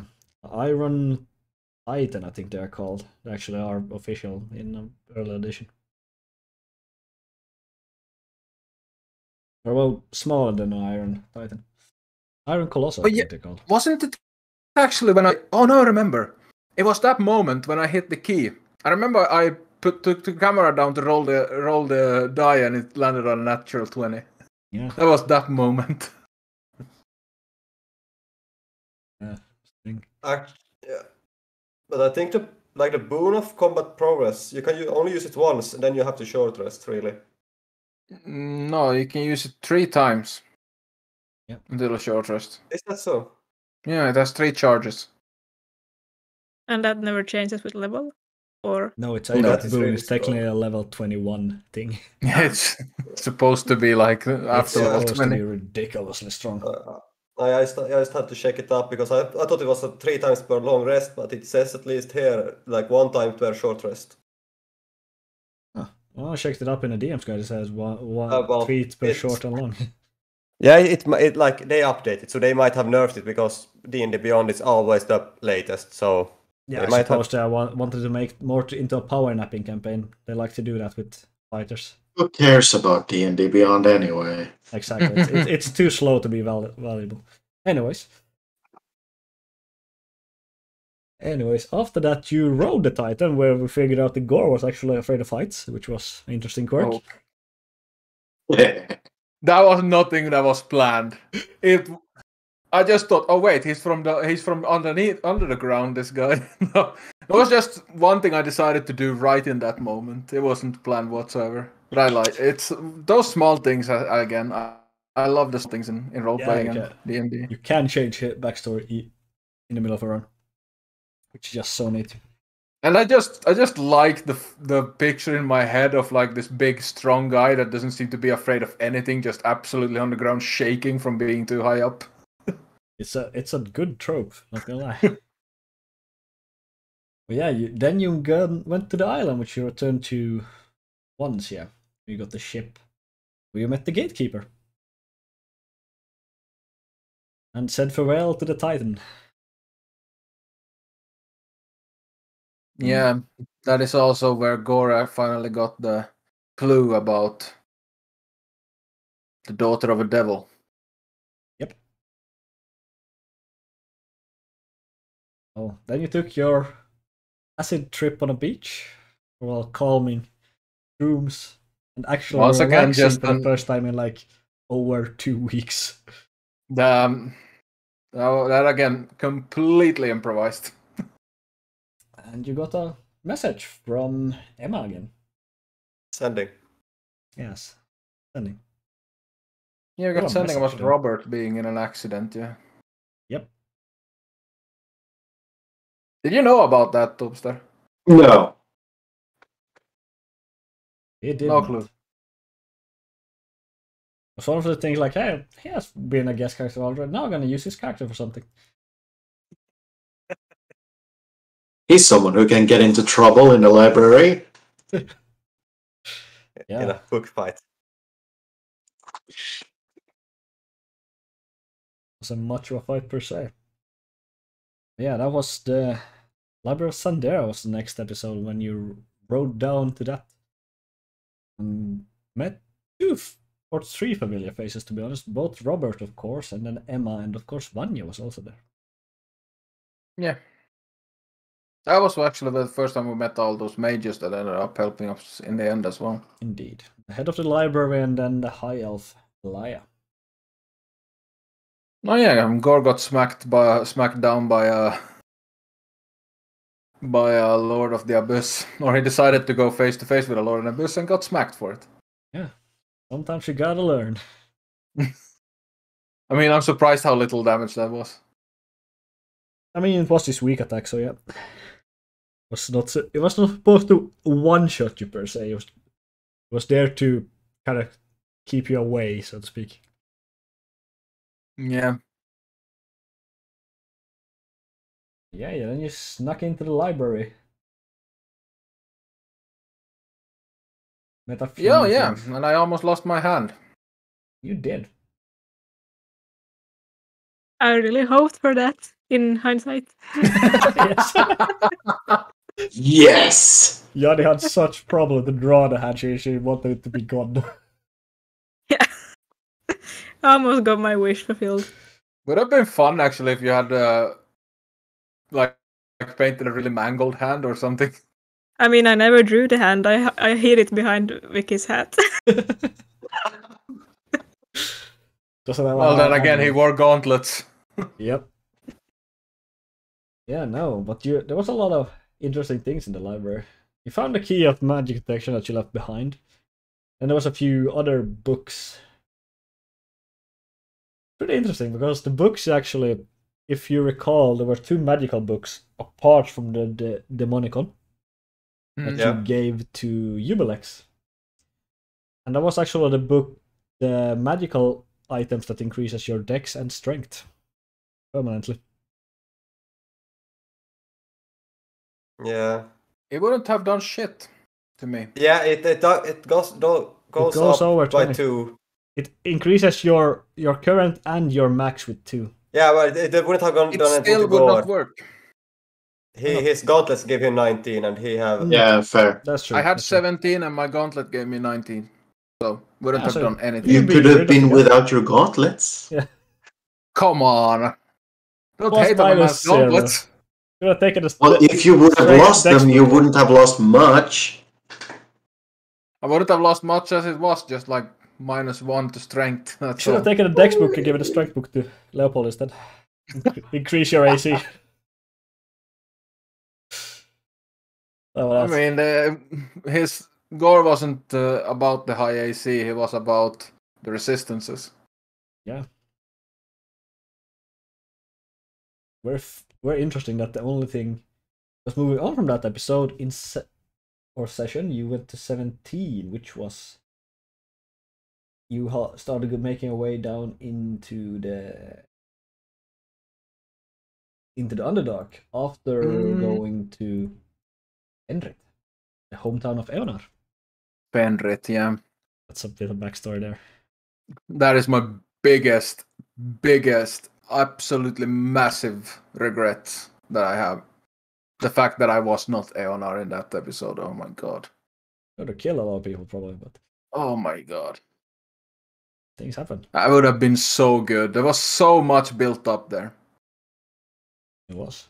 Instead, you got a bit of melodramatic role play, and then head off to follow Eonar's steps. Yeah. Where you met Amara for the second time. Well, to sort of bring it back a little bit, I was so looking forward to the Fenrit episode with Eonar. Like I was just waiting for it because there was so much there. It was like she had a really strong connection with her mother. And with Locke as well, because Locke was like the only person in the village that actually gave a fuck about her except for her mother. Yeah. But I did like how he played Locke, even though we only had like a little bit of a moment with him. Yeah, no. You upgraded him to an orc, though. I mean, you don't know the difference. You have barely seen orcs, Yeah. to be honest. Oh, well, true. He was still a half-orc. He was still a half-orc, okay. Yeah, you said orc, so I was like, oh, you upgraded him to an orc. Yeah, because you haven't seen orcs before. Or you don't know what a half-orc is. It was just easy to say orc at that point. Yeah, actually, we didn't have any like half-orcs all the way up to Locke. Yeah, what's the other one? Then Locke was like a father figure and a mentor, so she was quite close to him as well. And I just felt it would have been so much fun to burn the blacksmith's ass in his own forge. God damn it. Yeah, I kind of saw that happening. Spiteful.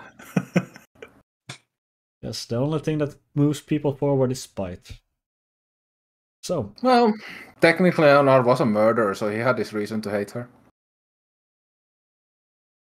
Assisted homicide, because she didn't control the powers. That's how she killed kid in the town. That's in backstory. Well, yeah, she killed her boyfriend. Because of wild magic. Because fire. Oops. Yes, she torched her boyfriend to like a crispy corpse. And that's why nobody in the entire village liked her anymore. That's why nobody likes wild magic sorcerers. It wasn't just that one. No. She had done a lot of burning of houses before that. Her. I mean, they pretty much sentenced her to death, but they had a reason to hate her, I suppose, is the better way to say it. Well, Locke was going to kill her, but Locke didn't have the heart to do it, so he let her run. No, he was the one that rescued. Okay, I think you changed it then. No, that's how I got the backstory. No, the way I had written in the backstory was that Locke was given the task of killing her, of doing the execution. So he dragged her into the woods, but instead of killing her, he let her go. Oh yeah, never mind. Because he didn't have the heart. Surprised that you know more about your character than I do. Well, I pretty much made the whole Fenrit village. Yep. My idea with the clay and the pottery as well. What did you say, Dave? Nothing important. Imagine Dragons, that's about it. Basically that. Paraphrasing, Imagine Dragons. And the fact I just... one of the goals I'd set up for Eonar was actually to get her mom out of that town. Get her set up in a nice house in a big town. That she would never need to make pottery again. She wouldn't have to deal with the assholes of the rest of the village.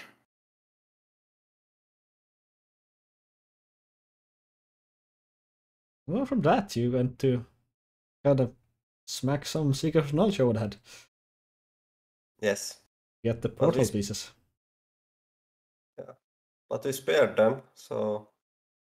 You did. You gained karma, if you wanted it. Karma. Pretty much tortured tortured Amara almost. Not really. Well, maybe not tortured, more like threatened. Yeah. With some physical violence. Yeah. And after that, you found your way into the Underdark. And I believe... So I guess the Seekers weren't supposed to be like a threat. They were not. No.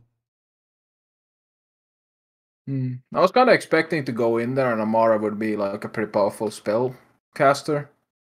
Nope, she was just influential, technically charismatic. Was her strongest side. I mean, she They had good spell scrolls though. She had, yes. We got them from other places. Or traded or so. Yeah, that account was never meant to be dangerous at all. That was, again, one of those more moral gray zones, technically. Because they were supposed to be really weak, all of them. You could easily kill every single one of them. Wanted to. I guess it wasn't much of a moral gray zone, since if Eonor would have been there, she would probably have blown into smithereens at that point.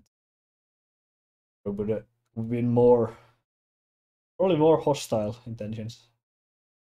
Oh, Gore was merciful. Yeah. Amara would not have even looked the same. Nope. You would have seen the dead. You would have seen the you would have seen the devil, pretty much. The human would have left for a moment. Yep. Leopold got to see the devil instead. That's also true. That's in the last session. We got 3 more before that, actually, because, well, after the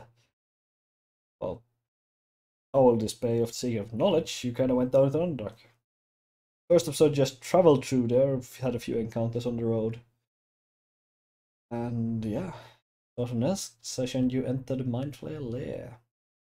I was actually kind of surprised that we didn't run into any drow, or were they planning to have us run into any drow during the descent? Not really, no. And I had a random roll table I kind of rolled out to see what happened. Yeah, because I remember including in Gore's backstory that he was like the last surviving member of a lineage, and basically the family that won the war. It's a pretty big. I included that it's a pretty big dishonor on the family that they were not able to completely wipe out the lineage, and they would have sent assassins or something, but that never played out. I never really had time to play out because I think the session. No, actually, the session ended a bit earlier. That was true. Yeah. Also, how long? And you say it, Leopold? Yeah, I was thinking, how long was Gore imprisoned? Maybe 45 years or something like that. Yeah, so, and I don't think they would know that Gore is alive still, since he went alone into the Underdark. Yeah, but there was no way to confirm it. No. So it would still have been a dishonor. Yeah. A lot of things happened. Yeah, then we had the entire Mindflayer lair that I actually have planned out. A bit of a... Oh yeah, that thing. Yeah. You got in there, you killed a Mindflayer and a bunch of trolls. For whatever reason. Well, one of the trolls died because I was shaking her to try and get her out of the trance. And the other one, well, it was a blind swing around the corner. And then you killed 2 more when you fought the Mindflayer. 3 more. 2 or 3, something like that. The guard. The ones on the ship. Nope. Oh no, it was when the Mind Flayer came into the servants' quarters. Yeah, you got to look why there's so many less servants than they called for. Someone killed them. I mean, I don't actually remember hitting the slaves then during the fight. It was a one-way track. You couldn't get back past the slaves. You had to kill them before you could reach the Mind Flayer. Oh yeah. Well, Gore's hatred for mind flayers, he wouldn't have given a single fuck, to be honest. Yeah, no. We got that mind flayer down. And you travel further in. Actually, quite a lot of things to explore in that place, but it's also very dangerous. Yeah, we had to choose our battles there. And I think after we fought that first mind flare, I think both of us kind of felt like, yeah, if we can't keep fighting, we have to try and take as little fights as possible. Yeah, well, I knew that from the start. Hmm. You're not fighting in a mind flayer layer. Like, you don't fight on enemy ground. 2 persons. Well, Gore hates mind flayers. He hates the fleshbeards. It does. But yeah, you made your way through the resting pools into the library, and then you choose the right path, so to speak. Or Yeah, you we just choose- happened I guess to you choose- technically choose the more difficult path if you get title list. Because both of those paths would actually have led to you, or possibility to acquire the Nautilus, that's called. It was the ship that brought you all over the place. You went directly to the hangar and killed. What's it called? You killed another mind flayer and 2. What's it?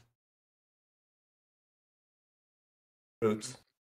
I don't remember Grimlocks. what the other 2 things were. Grimlocks are they? Oh, okay. Pretty weak. Like this things that got enslaved by the mind flayers. Or blind. Yeah, it was the. You know, I remember what it was the mind flayer on the ship that we actually got the armor for. Yeah, for Robert from. It's actually a mind flayer thing. There was a lot of mind flayer artifacts you could actually pick up for magic item there as well. Yeah, I think I remember that, but we didn't really. But yeah, here we actually have a thing Look that actually much. ties into Gore's backstory. Because usually you don't get released after being in a mind flayer troll, because they pretty much destroys your entire brain, place you into being fully submissive. The reason why Gore actually got released from the mind flayer thing was because in the other room, that would be in the brain archive, in the other pathway they didn't take, there was an Ultrid, I think. How do you pronounce it? Ulitard. Something like that. But that's pretty much one of those better mind flayers that at some point usually breaks free from a mind flayer colony and becomes an elder brain.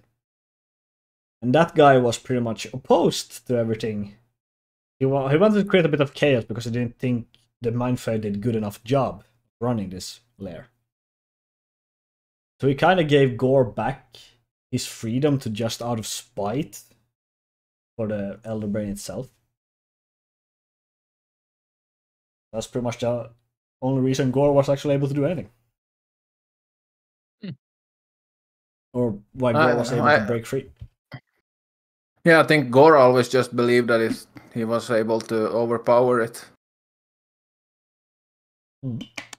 Let him believe that. He will need all the confidence he can as a champion. But he never had resisted against psychic. Nope. It's actually kind of fitting that he was psychic, because that was the only thing that he couldn't resist. Yeah, and that's mind flayer's one of his greatest strengths. Yeah, he's like actually weak. That's the only thing that he's weak against, and it's what he hates the most. Yeah, no. It wasn't Nautilus that you actually got in the end, was actually a smaller version. That is actually something if Gore hadn't become the champion, his wrap up thing would have been that he would have formed a group to basically go and rid the world of mind flayers and become like a mind flayer hunter for the rest of his days. Yeah, no. Yeah, you got the ship, Terral to Karai, and then to the island, and where Vicky was once more, actually running around or trying to hide from people. It's too bad that we didn't get to. It would have been fun to have her a little bit in, like, before even the last episode. Yeah, it could have been an idea. But thing I didn't think about before it actually happened, so. Well, she couldn't really have taken part, I guess, in in the second to last episode. Nope. That was all of you. Well- I was actually planning we would do that this next session, the 19, where you got the magical weapons. I was actually planning you would do before both Fenrit and the Mind Flayers. For all that. What did you say, Janni? That if I would have known, I maybe could have joined from my end at least. Yeah. Like I said, I didn't think of it. Probably. Yeah. But you kind of missed that. It flew right away ahead.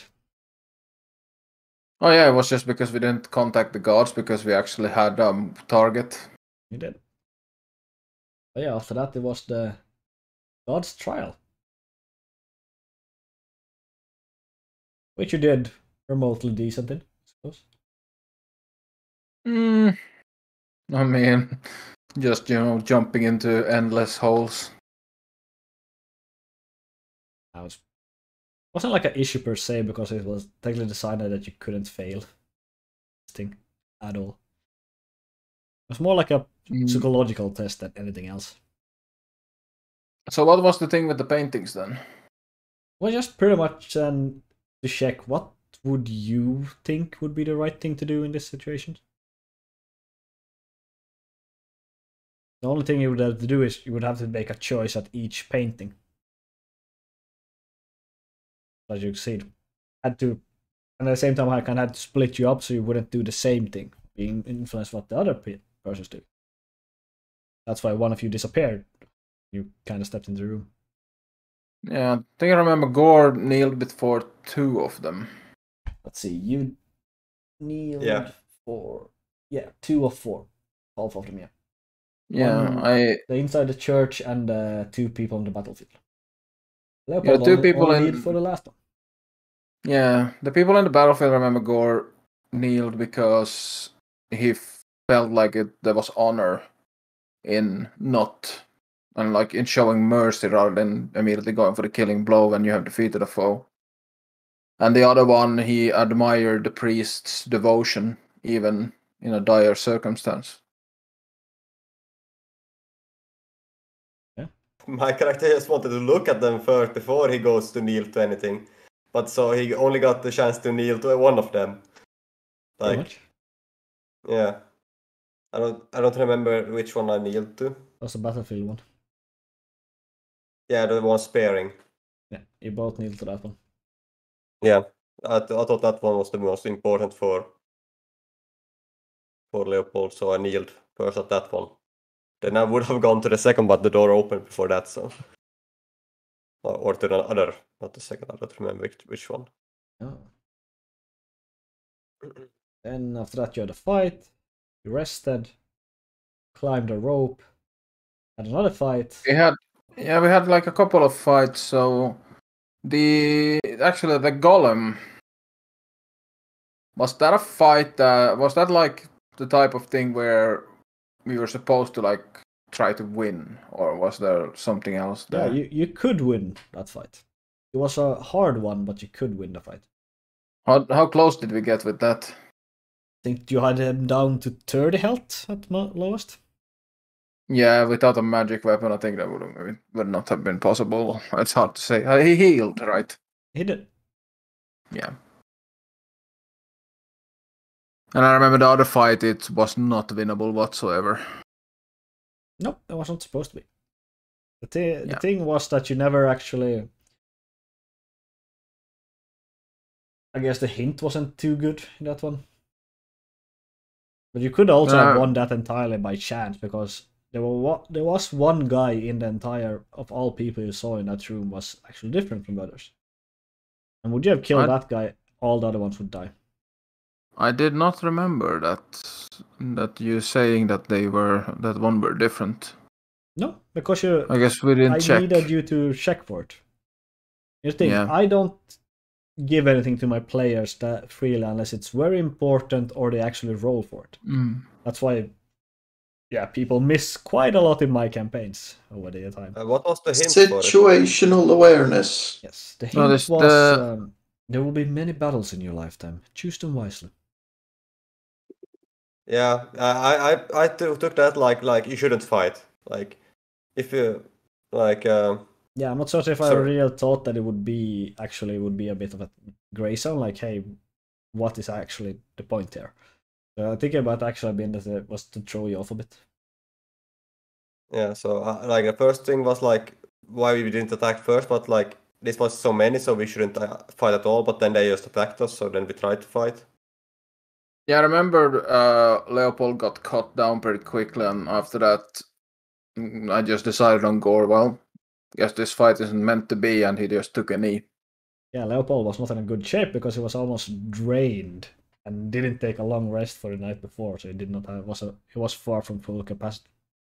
No, Hmm. but I know we both died from the previous fight. Yeah, but you got a short rest after that as well. But you had already taken a short rest, so you didn't have any more hit dice. You were Yeah, on, so you just you were on 1 health when you entered the second fight. just got cut down early. Oh, what is that way? Yeah. But you only took a short rest when you after the mind flayers, and then instantly Yeah, went into this one. I didn't think we would go to anything like this before. Like That's why yeah, one suggested you go to sleep like 3-4 times because I need to go no, the but fuck like to bed. it was in the middle of the day when we came back. I had to plan to go to bed when it was night. That was so funny when we came back from the God trials and we had the weapons. Like Gore just said, "I'm gonna go sleep," and you looked over and said, "Hey, it's the middle of the day. You can't go to sleep yet." And Gore just laughed at you and went to sleep. Yes, situational awareness. As said. No, but I remember that it was like not that late, so I had planned to go to sleep after that, but then we cut it short. Yeah. It was After he was done, so. No, Yeah. I was planned to ending that session there after you got out of the mind flares. It got a bit short, yeah. But because I had not planned anything beyond that point, technically. But yeah, and the last room was pretty much just ask for help. It was pretty much the only thing in the last room. What was the clue for that? I don't remember what we did. God's listen, even though it does yeah. not seem like it. I don't remember what we did on that. We just jumped and told More that we jumped trusted than the Leopold God. followed suit, pretty much. Yeah, I guess. Gore pretty much just stood up to the side and said, "I put my faith in you," and jumped. Now well, stepped off. And stepped off.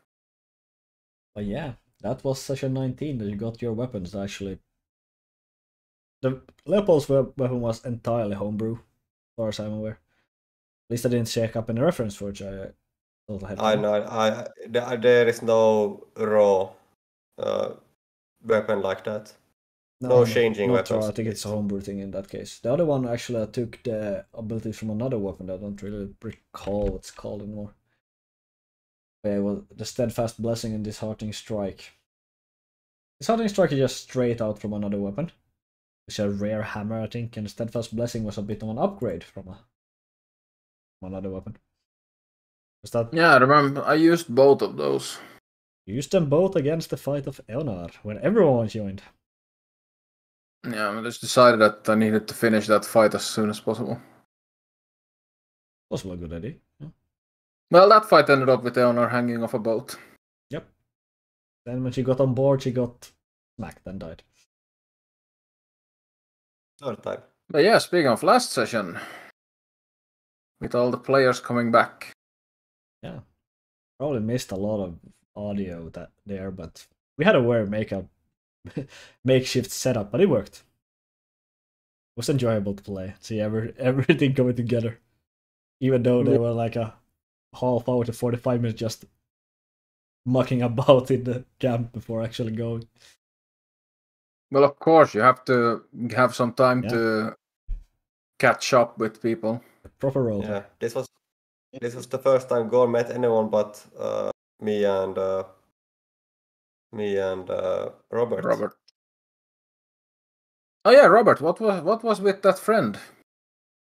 Robert went crazy from being in a coma. Yeah. He started hallucinating a friend. Ah, okay. Yes. Yeah. It was no one asked you about that. Nope. It was a disadvantage from being actually infected by a demon lord. That's why he got a disadvantage.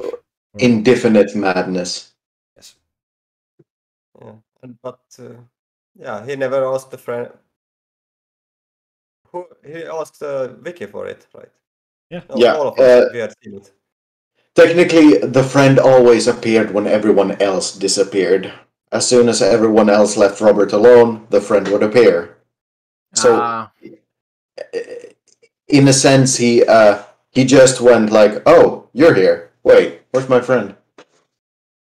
Pretty much, yeah. You know, like, Yeah, I remember you talked about going to look for him, but I think I just showed up and dragged you off to the mage tent to try and Yeah, arm. he was gonna go look for the friend and went armor fitting instead. Yeah. Yeah, it was kind of. I should have let you look for the friend, to be honest. Well, you would have found him as soon as he left the tent, essentially.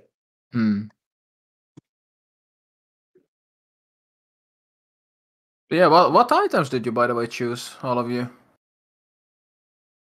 What magical items did you choose for the last session? I need to check out what it's called. It was like something of Amulet of Devotion. Yeah, it's a thing that gives you +1 in Plus attack. 3. Yeah, because +3 I in made attack and saving throws. Made it rare. Wow, that is good. Yeah. Hence why I chose it. Yeah. Let's see. What did Smog choose? He got he took the Ring of Rings. Levitation for telekinesis. Telekinesis, yeah. So he got And Ring of Mind Shielding? Or That was he had that from something he had from before? had before. That was his Had it before. Huh? Oh yeah, now The it wakes up. reaction. Yeah, that took a while. Yeah. I was looking watching at you YouTube. like, is it not gonna react? Yeah, I was No. like Called watching YouTube. And what? the magic What? items you had. You had the Ring of Mind Shielding and the Ring of Telekinesis, Yep. which actually is an item that actually totally flown under my radar. Didn't know how strong that Yeah. item actually was. It depends on the DM, I guess. I mean, Well, I've read every- through all those magic items like twice, and I still haven't connected to it. And Vicky chose the Braces of Protection and the Cloak of Protection. Oh, you I went was AC. also And I was looking at the luck stone, but I don't think I took it. can you Wasn't take able a to. 12 of power also? I don't think so. You chose 3. That would have been too many items, or was it? No, you had 3. You had one more than because you didn't start with one. Yeah, that was the. Oh yeah, no, actually, there was another item. What was the last one? Yeah, I There don't was remember one- if it was if it was the no, it couldn't have been the luck stone. There was one item you took that you said that you regret taking because you couldn't use it. Or No, it was the cantrip. One of the cantrips I had chosen. oh yeah. Not the Oh, item. Rip. Oh, Yeah, took that cantrip. No, it wasn't that one. It was something else. I don't remember. I'll think about it. Poison Oh, yeah. spell? Yeah. don't remember the last item either because you choose another one because you didn't get to start with one. So you get an extra. I Sorry. think it was the Pearl of Power, Yeah, that was it. Yeah, so as I said. Didn't use it. Oh yeah, Pearl of Power. Yeah, it's uncommon actually. Yeah. It's not one you use a lot Yeah. in battle, unless you have free action. I remember now what cantrip I took that was completely useless. I took Shillelagh, but Wiki doesn't have a club or a quarterstaff. Shillelagh works just with a small piece of wood. She didn't It's have a- that either. It's essentially you need a branch of something. Cast Shillelagh and just smack a bitch. Yeah, Wiki didn't have anything. Yeah, not many branches pick up. What Yeah, did you have any melee weapon? A scimitar. That was it. A druid with a scimitar. That's new. Yeah, Yeah, you druids can- can pick you can- scimitar from starting equipment. Yeah. Oh, I never Druids- played a druid. Yeah, druids can use any weapons. Like they have a lot of different weapons they can use. The main thing with them is the fact that they can wear medium armor, but the armor cannot have any metal. Yeah,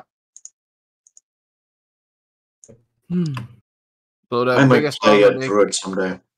it is fun. I love playing a druid. I played it twice. I think I'm done with it. Well, I've never played a true spellcaster. Those are I so think fun, though. the I think closest it'll I've been to a spellcaster is playing warlock, but they're spellcaster light. Yeah, they are power nappers deluxe. Yeah, they have They're one unique. spell. They are unique. True, but yeah, what happened in the last scene of that? You fought Eonar and killed her for the third time. We didn't kill her the first two times. She killed herself 2 times, then we killed her. She got her final death, her release. Yeah, it's more like a euthanasia, you know. Thing is that Eonar's fight was it was obviously to drain you a bit for the final fight. But also it was pretty much choose her fate then. And with you killing her, you actually pretty much doomed her to eternity in the abyss. What else could we have? There was a thing I mentioned on her left wrist several times. Yeah. Oh yeah, the runes. Dispelling it. I'm going to guess that was a curse of some kind. It was an anchor that actually her father gave her. It was the thing that Eona also had that after she died the first time.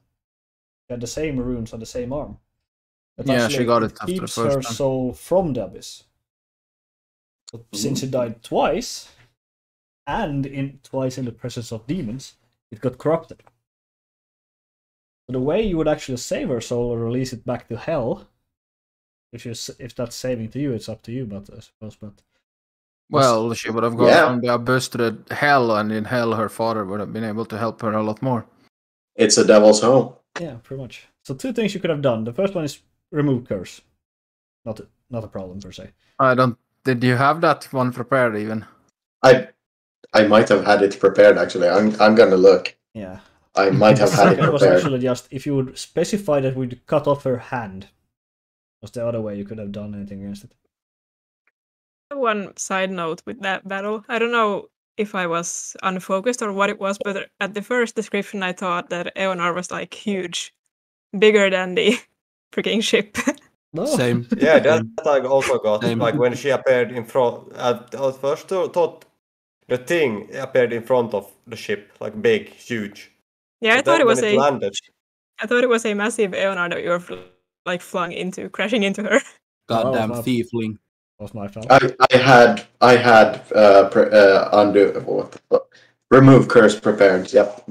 Oh, I actually had to remove the curse. Yeah. Could have. Never bothered to. It was a devil. Yeah. Oh, we didn't know. It was. You never Curse. tried either. Well, I think actually Robert mentioned like at least once or twice there was a curse around her arm. I think it was like the first round. Yeah, I think he probably picked up immediately that, or I picked up pretty much immediately the point that, purple runes are on her wrist. That's probably a curse. I could remove it. I'm not going to. Probably. Sorry, I wanted to stab the bitch. Yep, you did. And then you got punished for it in the entire final fight. We don't talk about that final fight. Oh yeah, we're up to that one now. What final fight?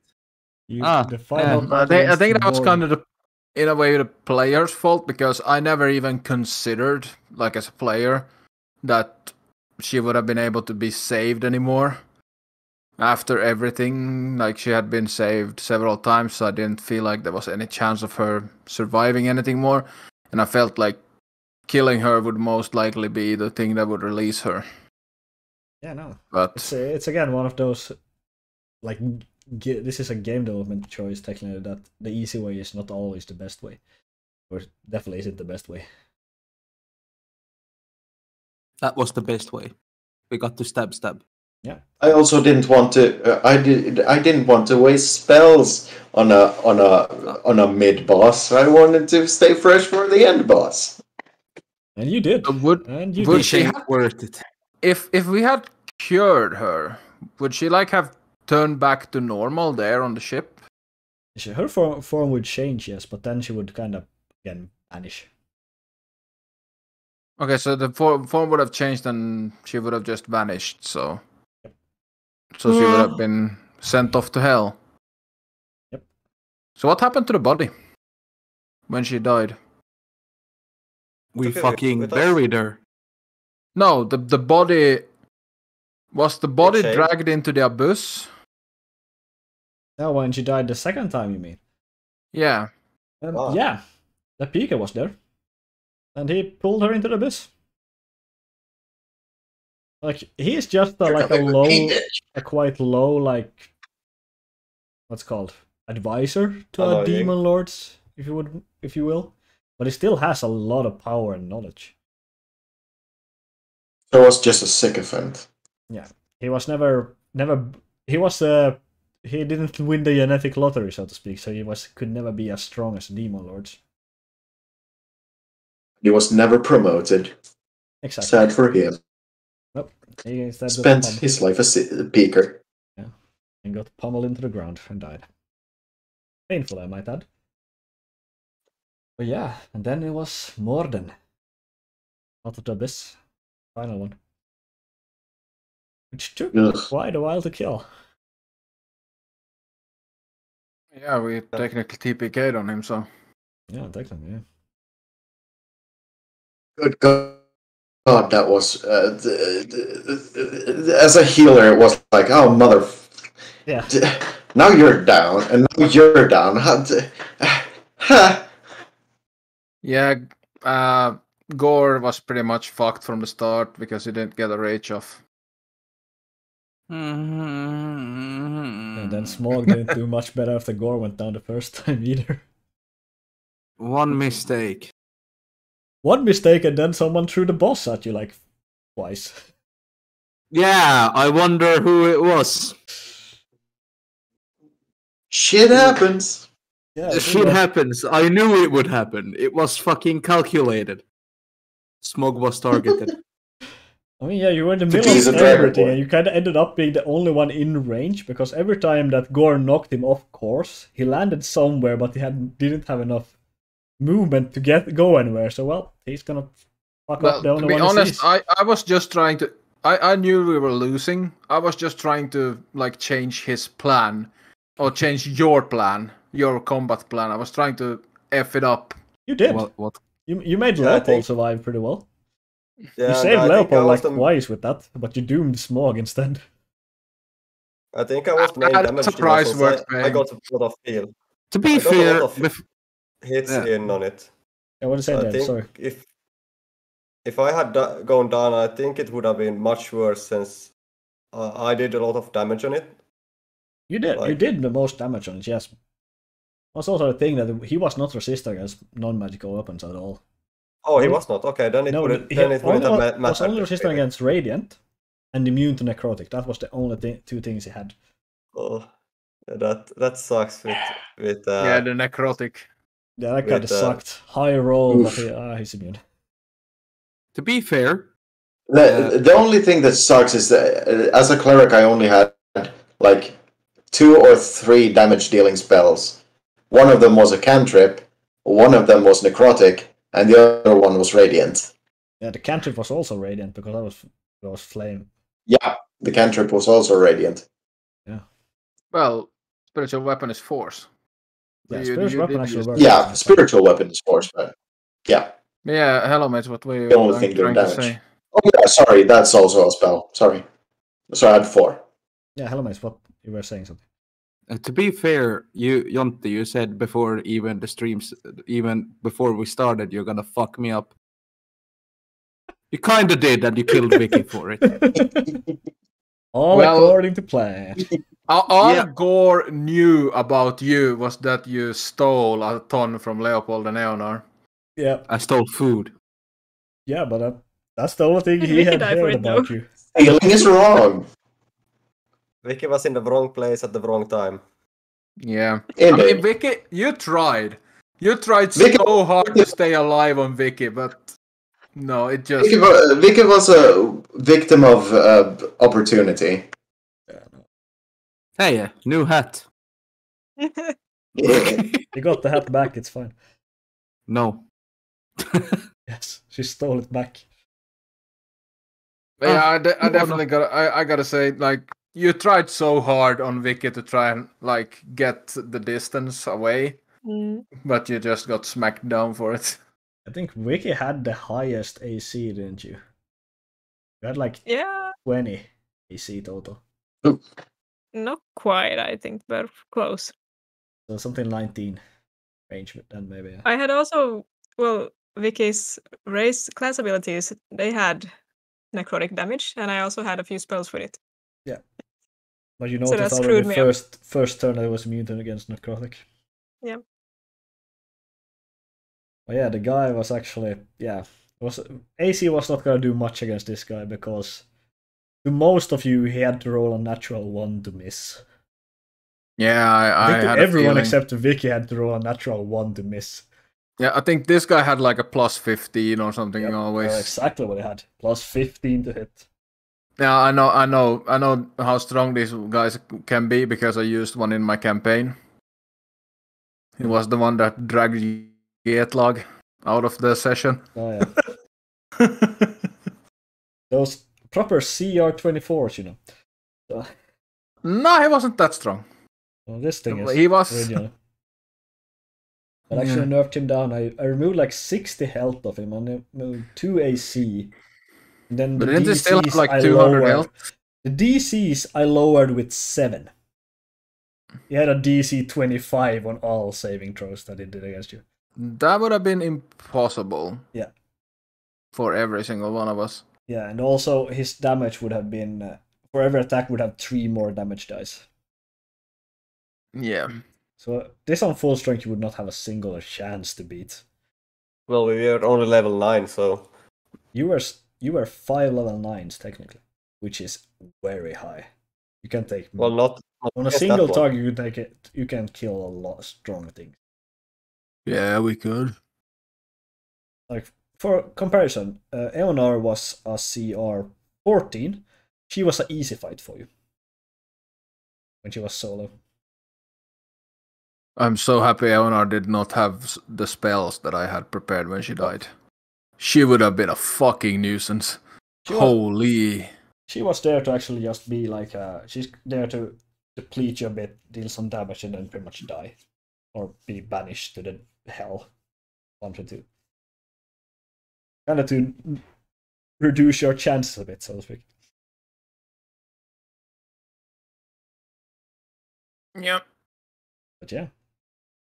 And well, after that, Gore and Leopold went in and talked about Orb. And Gore became the new champion of the Abyss. Which also, in my head, kind of created this actually the long-running plotline of everything. Actually created a new layer in the Abyss. That's why there's so many fucking layers in the Abyss, because every time a champion dies, a new one arises with and gets a new plane of existence. It's like an onion that grows from inside. Yep. And Oh yeah, the Abyss is fucking infinite. pretty much. What happens with the old layer? Is it just because that one was really It Yeah, gets it gets pushed to the next. yeah, it gets larger. It grows in size, and whoever next comes to that can make it their home plane if they want to. So the center of the Abyss has now a small version of the Underdark. Yeah. Almost a replicant of the 561st layer. As I actually discussed afterwards, Leopold and Gore was not the only two that could have become the champion. There was one more. Robert was actually also be able to enter. The requirement to enter through that gate was that you needed to have a blessing of a god. And Oh shit, I didn't think about that. An epic boon. That made him not didn't need to sleep. Whoops. thing would be that if Robert would have entered, the first part wouldn't be a problem for you. The second part would have you start to feel nausea pretty much, because you don't have the same epic boon. You just have a boon. But you Yeah. still could.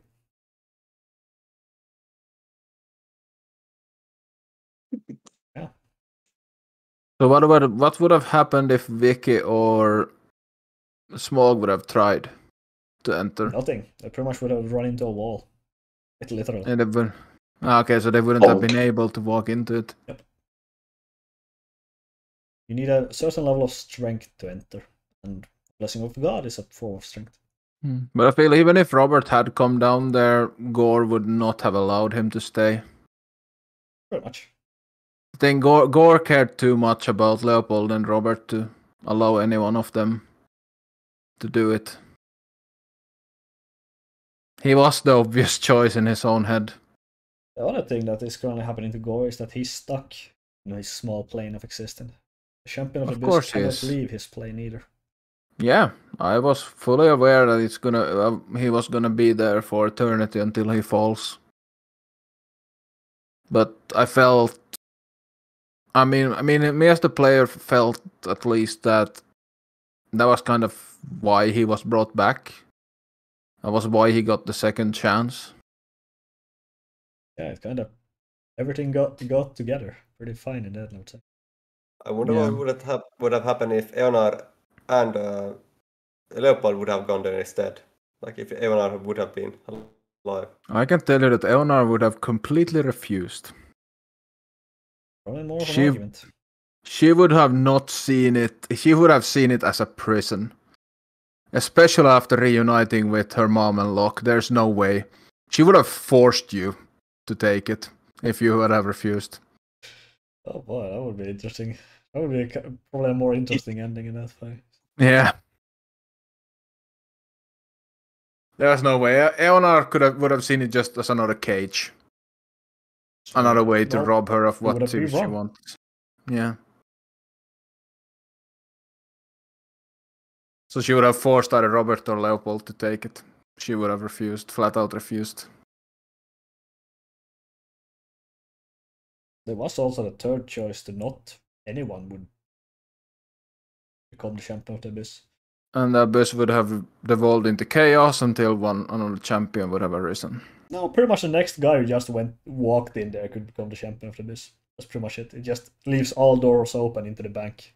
So the demon could still go in there. Everyone could go in there, pretty much. As long as they're strong enough to go through the. Yeah, everyone's strong enough to go through there, which is not too far off. I guess I would say around CR 14 upwards. Yeah, but going through that portal. Yeah, there is more than one way into that. Ah, okay. Like, Morden himself had killed countless of demons trying to challenge him. Yeah. And they all, as long as you get to one of the, I think original had planned 5 portals that would lead to that plane, scattered throughout the abyss. As long as you take any of those portals in and pick Morden's ash, or the champion of the abyss's ash, you can just get there. Yeah. Yeah, no, that. But for Gore, he felt that was his purpose. He felt like it was his chance. This was his chance to stop the invasion, to stop the darkness. Yeah. Because there's a chance that the next champion would just have continued in Morden's footsteps.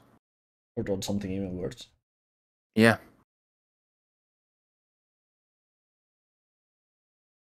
But yeah.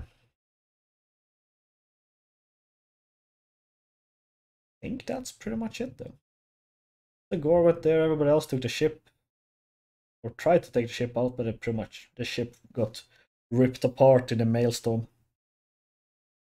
It was so damaged from the impact. Whatever was left of the ship. Pretty much just a teleportation device. Yeah. And they went on living lives. You know, Gore had the longest lifespan of all. Everyone else was about equally human length. Did various things around the world. All of us other were humans, so Or Well, Dragonborn is also... Isn't one shorter lived than humans? Yeah, Dragonborns are shorter lived. Yeah, they're 80, 70, 80 something. They're like orcs, I think. Orcs are even shorter. Orcs They can are live to 70, but they usually die before. Yeah. Well, yeah, and yes, with that, we can call this campaign finished unless we have any more questions.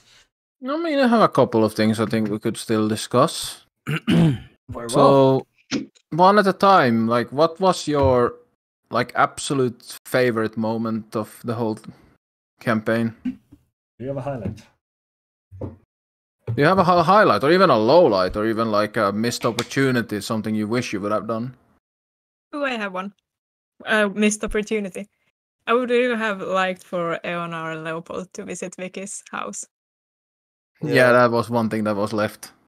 We wanted to do that, but we got rushed into God stuff. Yeah, Yeah. like I said, another thing that got cut. And also I had a death occurred. Yeah, that. I had like a visual image of how the house would look in my head. Is the one Maybe you that draw? maybe you can do it as a drawing. Yeah. Yeah, I think an maybe alternate universe. I think I think it would be possible that maybe Robert, Emma, and Leopold at least would have come. I don't know about Smog. Probably. I mean, Smog was there actually a few times. See, the Smog's epilogue was that he traveled around and met you people a lot. Ah, yeah. He was both to the Druid Circle and to Vicky's house. I have like a picture in my head what Vicky's house would kind of look like, and I'm feeling the roof would be pretty similar to her hat. Almost like a mushroom. It's really what I had in mind. Oh. I was thinking of a small log cabin. Yeah, Like the one you are... No, bigger than the one you are drawing, right? Oh no, Vicky's cottagecore. Yeah, I was thinking that she had a bunch of art and candles and stuff, and everything was very ignitable, flammable. Not fireproof at all, with all the candles on the ground and the pelts and the fur and So the not too far off dried from flowers. Not too far off from Emma's tower then. She had kind of the same interior design with candles and papers all over the place. Yeah, for me it's would have been very nice to have like those. It's a small roleplay moment I kind of play this game for. Is the stuff that I like the most, just like having a weird conversation while sitting in a group bath or something like that. It's the Bathhouse episode. Yeah, but at least I know my biggest regret from this is absolutely not being able to do Eonar's backstory as Eonar. That was by far the biggest missed opportunity. But my favorite moment is still that nat 20 with Gore to punch the key into the ground. That is still, it's such a hype moment, and it's so good. It is. You need some hype moments. Yeah. Well, actually, D&D is a lot funner to play with people who actually get like really Yeah. into the game and just overhyped. Closely followed by the dual suggestion that both of the guards failed their saves on it. I think one of them failed it by 1. Yep, he did. I also liked the prison episode a lot, and with the illusion deck. But Yeah, because deck it was just illusion, so but- ridiculous. That was pretty interesting. They just randomly roll what It you was call. so stupid that it worked. Pull a storm giant out of it once. No, frost giant, I think it was. That's the last thing you pulled actually. Wasn't And the you never fire? used it again. When you get So, You are- Dave, your character has been in this whole thing from start to end. So what do you think Leopold's greatest and worst hits were? I'm Well, not sure. that's it. Like, he didn't do anything really special, it feels like. He was just there, surviving. So, I think you had some moments at least. Can't be nothing. Like you had all the illusion deck stuff. That was always fun.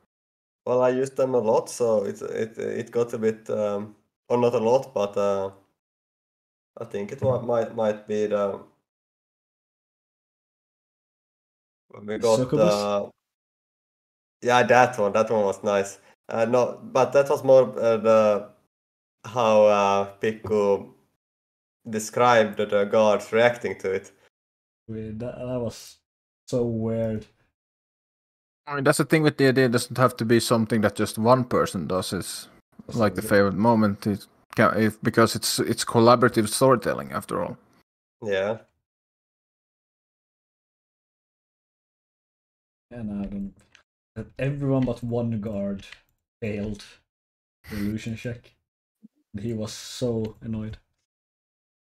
I mean, with Leopold, sometimes I thought it was quite funny how he wasn't very smooth. I mean, that's probably just Oof. David General, I'm afraid. That's all David the characters he General. plays. At least in my campaigns. the social awkwardness was quite interesting sometimes. Yeah. That is. Wasn't there like one time when he was just completely blind to someone flirting with him, or am I missing that up with another that was campaign? the other campaign. That was the other campaign I pulled, where the barkeep kind of leaned in, proper flirting, and he gets pulled out by a half-orc waving. Oh yeah, I remember that. That was so good. Yeah. But that's something Leopold would have done as well, I feel like. Probably. Yes. If you would have more time, I suppose. Yeah. Yeah, I like the concept of Leopold. Sadly, it was like I made him for to be a campaign that he would grow. Like the plan, like he do, like on the art. If the art would come there not soon. Yeah, you get like a beard and grow older and all that, wasn't it? Yeah, the plan was that he would like grow a beard because he's too young now to grow a beard. Like he's only 20, so he only have like a stubble or something. So it is not visible. The plan was that he would grow a beard, get longer hair and things like that. Yeah, no. So I think you're probably correct that the characters were probably different if we would have started out with the concept and idea that it would be a short campaign. But like I knew it was a short campaign, but the plan was still that we would have taken downtimes. Yeah, but it got like cut. Yeah, it was considered to be a year running campaign, like for a year at least. But then I kind of cut it into, how long did we do this for? 4 months, I think. Yeah, by the way. Something like that, yeah. Like 4 months in 20. 5 months, 4 months. Like it's really only been 5 or 4 months. Yeah, I think I started this in April. I mean, it's easy. It's 19 weeks, 20 to 21 weeks, depending, because we took a little break before the last episode. It was 3 weeks downtime before the last. Yeah, so that means it's 23 weeks in total. Yeah. Feels like it's been like at least double the amount of time. I guess I have too much to do. Feels like a long time. Yeah. What is that? Yeah, 5 months. It took 5 months. Yeah. Yeah, so started in April. Smog then. Well, do you have any highlights from your time? Or any lowlights or any opportunity, something you wish you would have done? Golem more food. What? Is there anything from the campaign or from like the episodes from Smog was in that you feel like was like anything that was really really good, like a highlight or something that you feel like you would have loved to do, or something that you felt like maybe was a missed opportunity or something like that?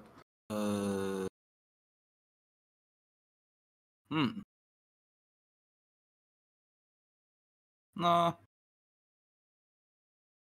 My favorite moment was when we were escaping from the prison and Dave decided to free the prisoners and I decided to leave them behind. I was feeling happy inside. Yeah, just smack the door on them. Yeah. Hello, you hold up the guards. Dush.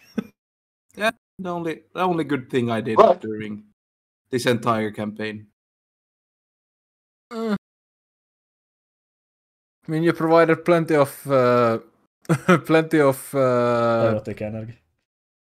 chaos and fun moments. Chaos. I love chaos. I really like that one moment where we were running away from the prison city, and Smog was walking with all the loot. You were walking, and we were riding past, and I asked, would Smog recognize us? And I remember Pico said that no, it's just 2 riders. And then I came back with, well, I am a purple tiefling. It was also pretty fun. Probably not for you as a player. It was pretty fun in Final Fight when you just came up and down instantly. So many times. I think it was 4 to 5 times. Even got down 5. And one person died because they tried to help me. The blue punching bag. You're welcome. Yeah, You're thank you. I don't know. I think I shot it 3 And times. you still every stole time, my hat. And I wanted to die. Yes, that's the punishment. God damn. That's what you get for dying. At the end, he was turning a little bit Looney Tude. I mean, yeah. After getting punched, I think you die by the same attack like all 5 times as well. The same kind of reach around slap. Yeah. And also I tried to play him like when he was gone in the tavern doing his own stuff. The ring he had mind shielding. That there was I tried to reenact that there was like a trapped soul in it. Like somebody had stolen the ring or something like that. And he had like chased them and then killed them while they was wearing the ring. And the thing is, if they wear the ring and die, their soul will become trapped inside. Yep. And then when another person, and then when another person wears the ring, they can hear the voices. The soul speaks. Yeah, like the thing is, you played into that in the beginning, and I think in any other session, I think we would have pushed that angle most likely a little bit more, but we had like a massive fight session, so that idea didn't really get explored. True, but it's okay. I got to play a little bit Looney Tude. Yes. Even before you got hit in the head 5 times. Yeah, after that, let's not talk about that. Just carrying Vicky's dead body, stealing her hat, putting her hat on another hat, and walking around explains the hat damage. is big enough to fit on another. Yes. So now there's a brain damage Smog walking around with Actually helping telekinesis people, ring. which is pretty amazing. Yeah. He got nice. Just had to get hit in the head 5 times and he got nice. He got bludgeoned too much, he turned nice. Yeah. He's been a rogue for how many years? Yeah. And suddenly he got smacked 5 times. Alignment surgery. Yeah. Yeah. So And that's what finally, works. Robert. Hit people to learn. Yeah. I think the biggest one was almost messing up the heal scroll. Oh yeah, that was close. I think you rolled That exactly one was what you too needed. close for. Yeah, that one was too close for comfort. Need a 6 and roll a 6. No, 16. No, I needed a 9. I rolled a 9. Got a 16. Because being proficient in Arcana boosted that shit. Don't Life Cleric have a ability to just use their Channel Divinity to heal people also? Yes, but that spell was more effective in that sense because Gore was already so far down with health. Yeah, I think you go to full health after that as well, but I think we forgot that you also should have got healing for that, but I'm not sure if you were full health still then. No, from that, For sure, maybe. So you get, if you heal others, you also get healed. Yeah, well, technically, And I people should get more have, hit. maybe. Yeah. Oh well. You forget things. There's a lot of things to keep track of. Yeah. Like so many things. Yeah, I had the most trouble because I wanted to do so many things and I didn't have the action to do it. 5 times your cleric level. Yeah. Divine. Yeah, I know. I never really got the action to do it because everyone Yeah, that's true. run away to pretty far away. So Yeah, if I tried to do anything, I was kind of. Robert like never really moved more than like I think 10 feet from his original starting position. Yeah, he stayed in like this area. Like he never moved outside of a 20-foot radius. Meanwhile, Gore was chasing the enemy back and forth. Yeah, no, it knew it saw that you were resistant, so it kind of stopped focusing you after a while. Then it figured out who healed. Yeah. And went to smack those. Oh yes. But yeah, so I don't know if we have time to discuss more or Because I do actually have another question. We discussed it off stream. It was the magic circle that Robert had actually prepared a clip of warning for. Magic circle. Oh yes. Yeah, so he was prepared because he was a demon. He had first prepared for Fiend. The problem with Morden was actually an aberration, which made the circle useless against him. Yeah, and even the primordial speech wouldn't have helped because me as a player, I wouldn't have known that aberration was also speaking primordial. Aberrations speak pretty much everything. Yeah. Aberrations are weird. Hence the name. Yeah. Exactly. So yeah, there's a lot of things, a lot of information that probably could have been done better, but it's very heavy on the mind to play D&D sometimes. Yeah, it is. Murphy's law. Yeah. Okay. Your plan will never survive first contact with the enemy. That's pretty true. I mean, yeah, you did get to hand out I think one person activated Death War before the first one went down. Yeah. Most of it. I activated it on my first round. Yeah, and then after that, Gore went down. Oh yeah. Oh yeah, like that. I think I used 2 Death Wards in a total. Yeah, you and Smog used 2. No wait, you used 2. Smog used only 1 because he stole one. He stole one of Wicky's dead corpse. Yeah, and I took Smog's. I levitated sneakily, playing dead towards Vicky, and yoinked her goddamn scroll. Yeah, it's a bit of shame that players didn't use the Death Ward, like the scroll. I tried so hard. As their first thing. But somebody was dying, and I wanted to heal them. Yeah. I said it's unfortunate. That one should probably have been dished out a bit before everything went to shit or went down. Yeah. Because it holds still 8 hours. Shit went flying a bit too fast for me to catch up. Yeah. Yeah. At that point when I said let me die, I meant it. So I could go do something else. I was getting so fucking No, you can't. Yeah. And then somebody continued to heal me. God damn it. A fun final fight, yeah. Do we have any more we need to talk about, or should we start wrapping up? We've been like almost. I do have a funny little side question, maybe. Shoot. This one goes pretty much to all the players and as well to the DM. Oh no. Like, did you have any concepts for the players? Like, did you have any concepts for your character that you ended up not going with? Something that would maybe have been a little bit funny. I see Tubster with a big smile immediately, so he had something in mind. But for the DM, was there any concepts that you decided to scrap out of the campaign aside from just the cut content?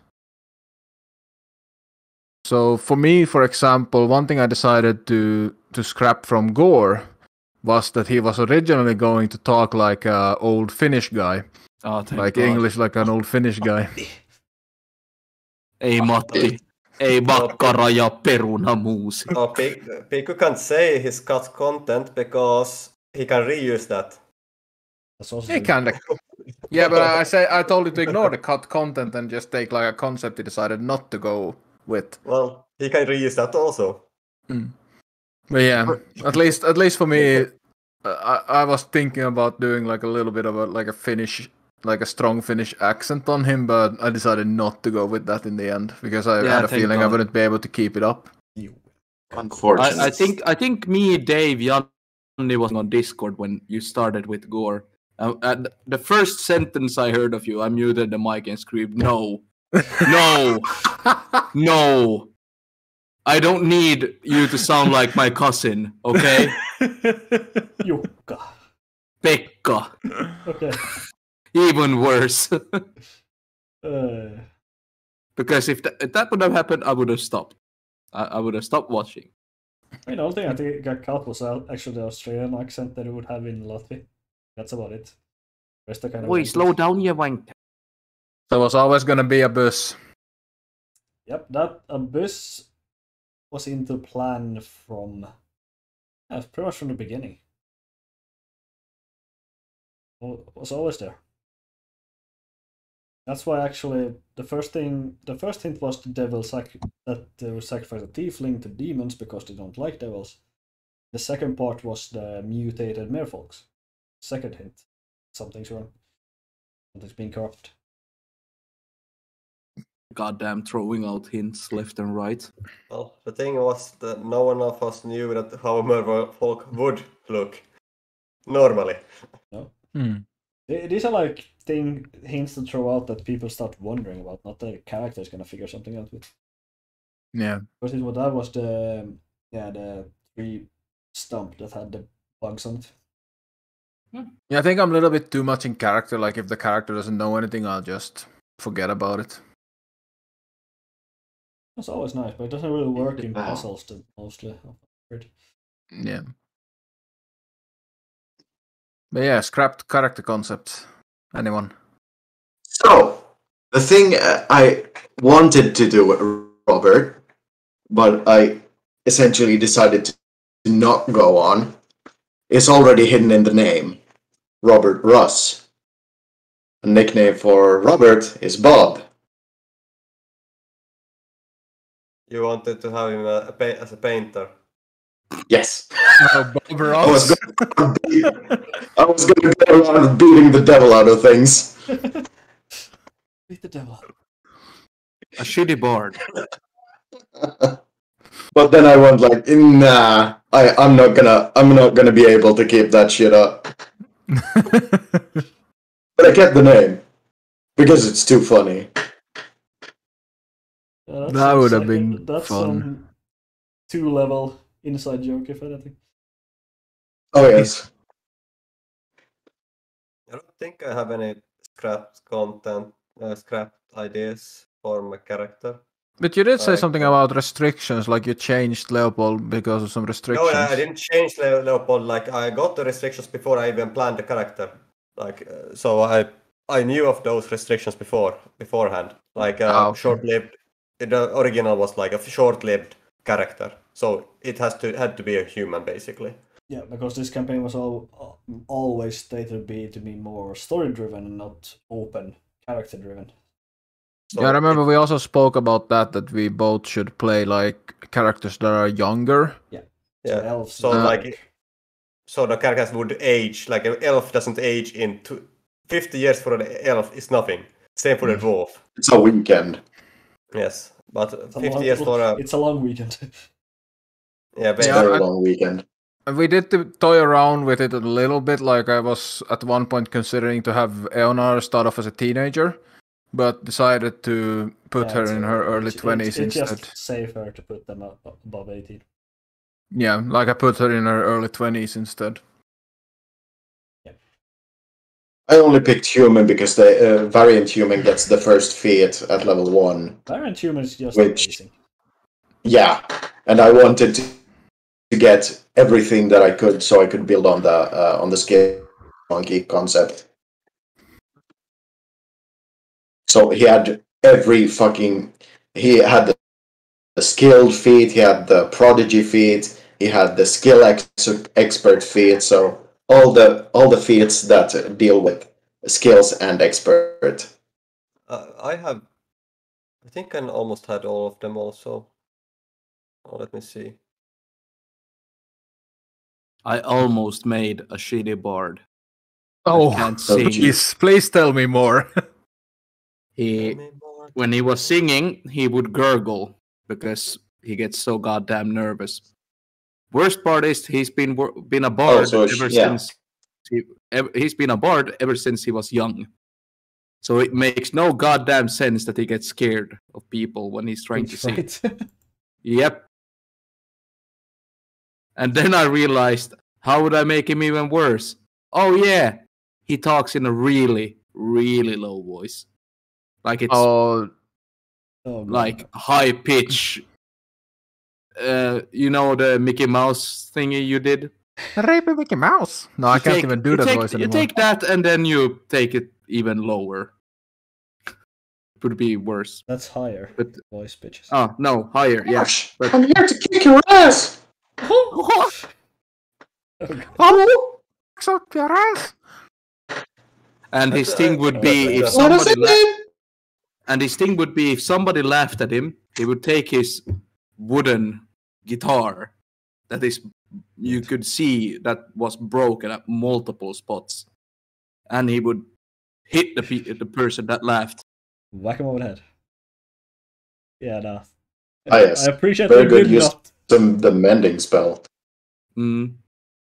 He would be strong as hell as also. So strength bard. Follow your valor. Yeah, strength bard.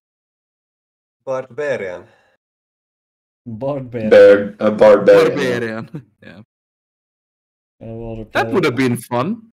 But yeah, shall we have any final note before we kind of wrap this thing up? We still have Janne to go if she had any concepts that she thought about for Vicky or Not any other really. character.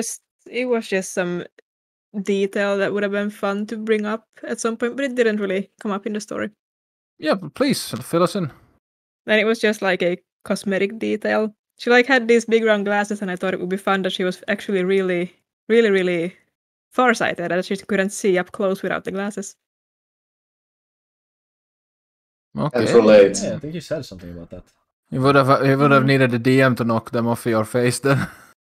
Yeah, I actually thought that I would have her aim at something at some point and would take them off for aiming. Oh, it works. Had a proper chain around so you can just leave them hanging. Yeah, like a grandma glass chain. Monocle.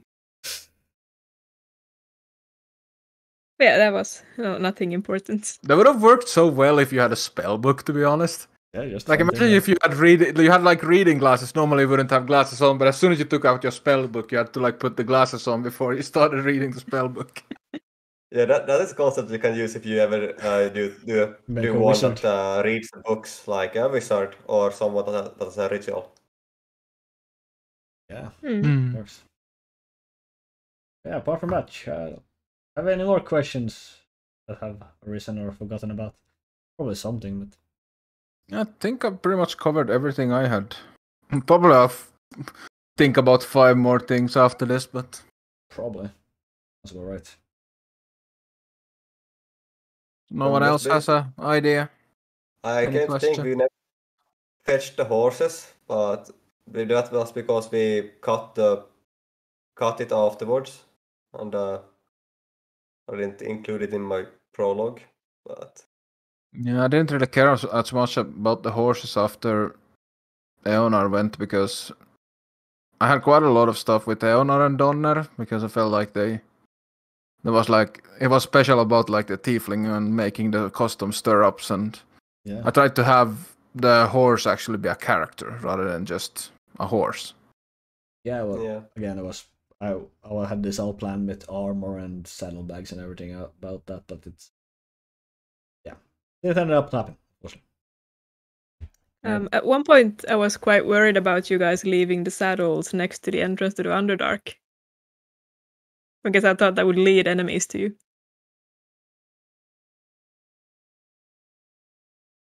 What happened? They left it around somewhere, but the horses are now wild horses running around, kicking the shit out of people. Thinking Leopold would have gone and got them, because if Hugo was planning to travel, a horse is very good, and they haven't been away that long. Yeah, but you're still very far away from the horse's location. Yeah. Yeah. Or but could have. If they're successful or not. Difficult to say. At least I will find the saddles. Nothing else. Yeah, to wrap it up, one thing that I kind of like that I have a couple of Formula 1 podcasts that they do, and they do this thing called a 3-word race review. So I thought we could do to wrap it up, we'll do a 3-word campaign review. So just a short phrase of 3 words that you feel encapsulates the campaign and the experience. Fuck you. Oh. Thank you. Well, That was 3 words at least. And love you all.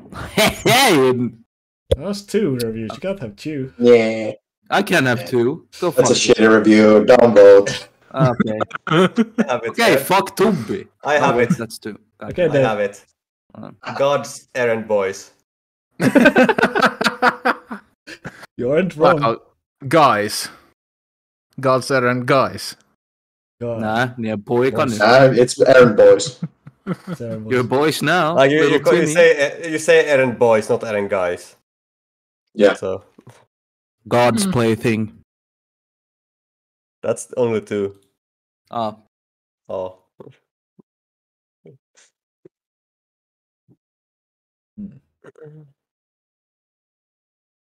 My review is gonna be very biased, but my review is more healers needed.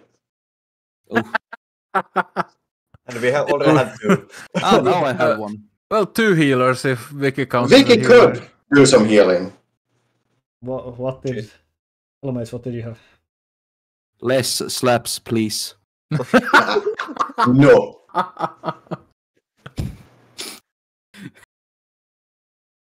I have one. Yes, go ahead.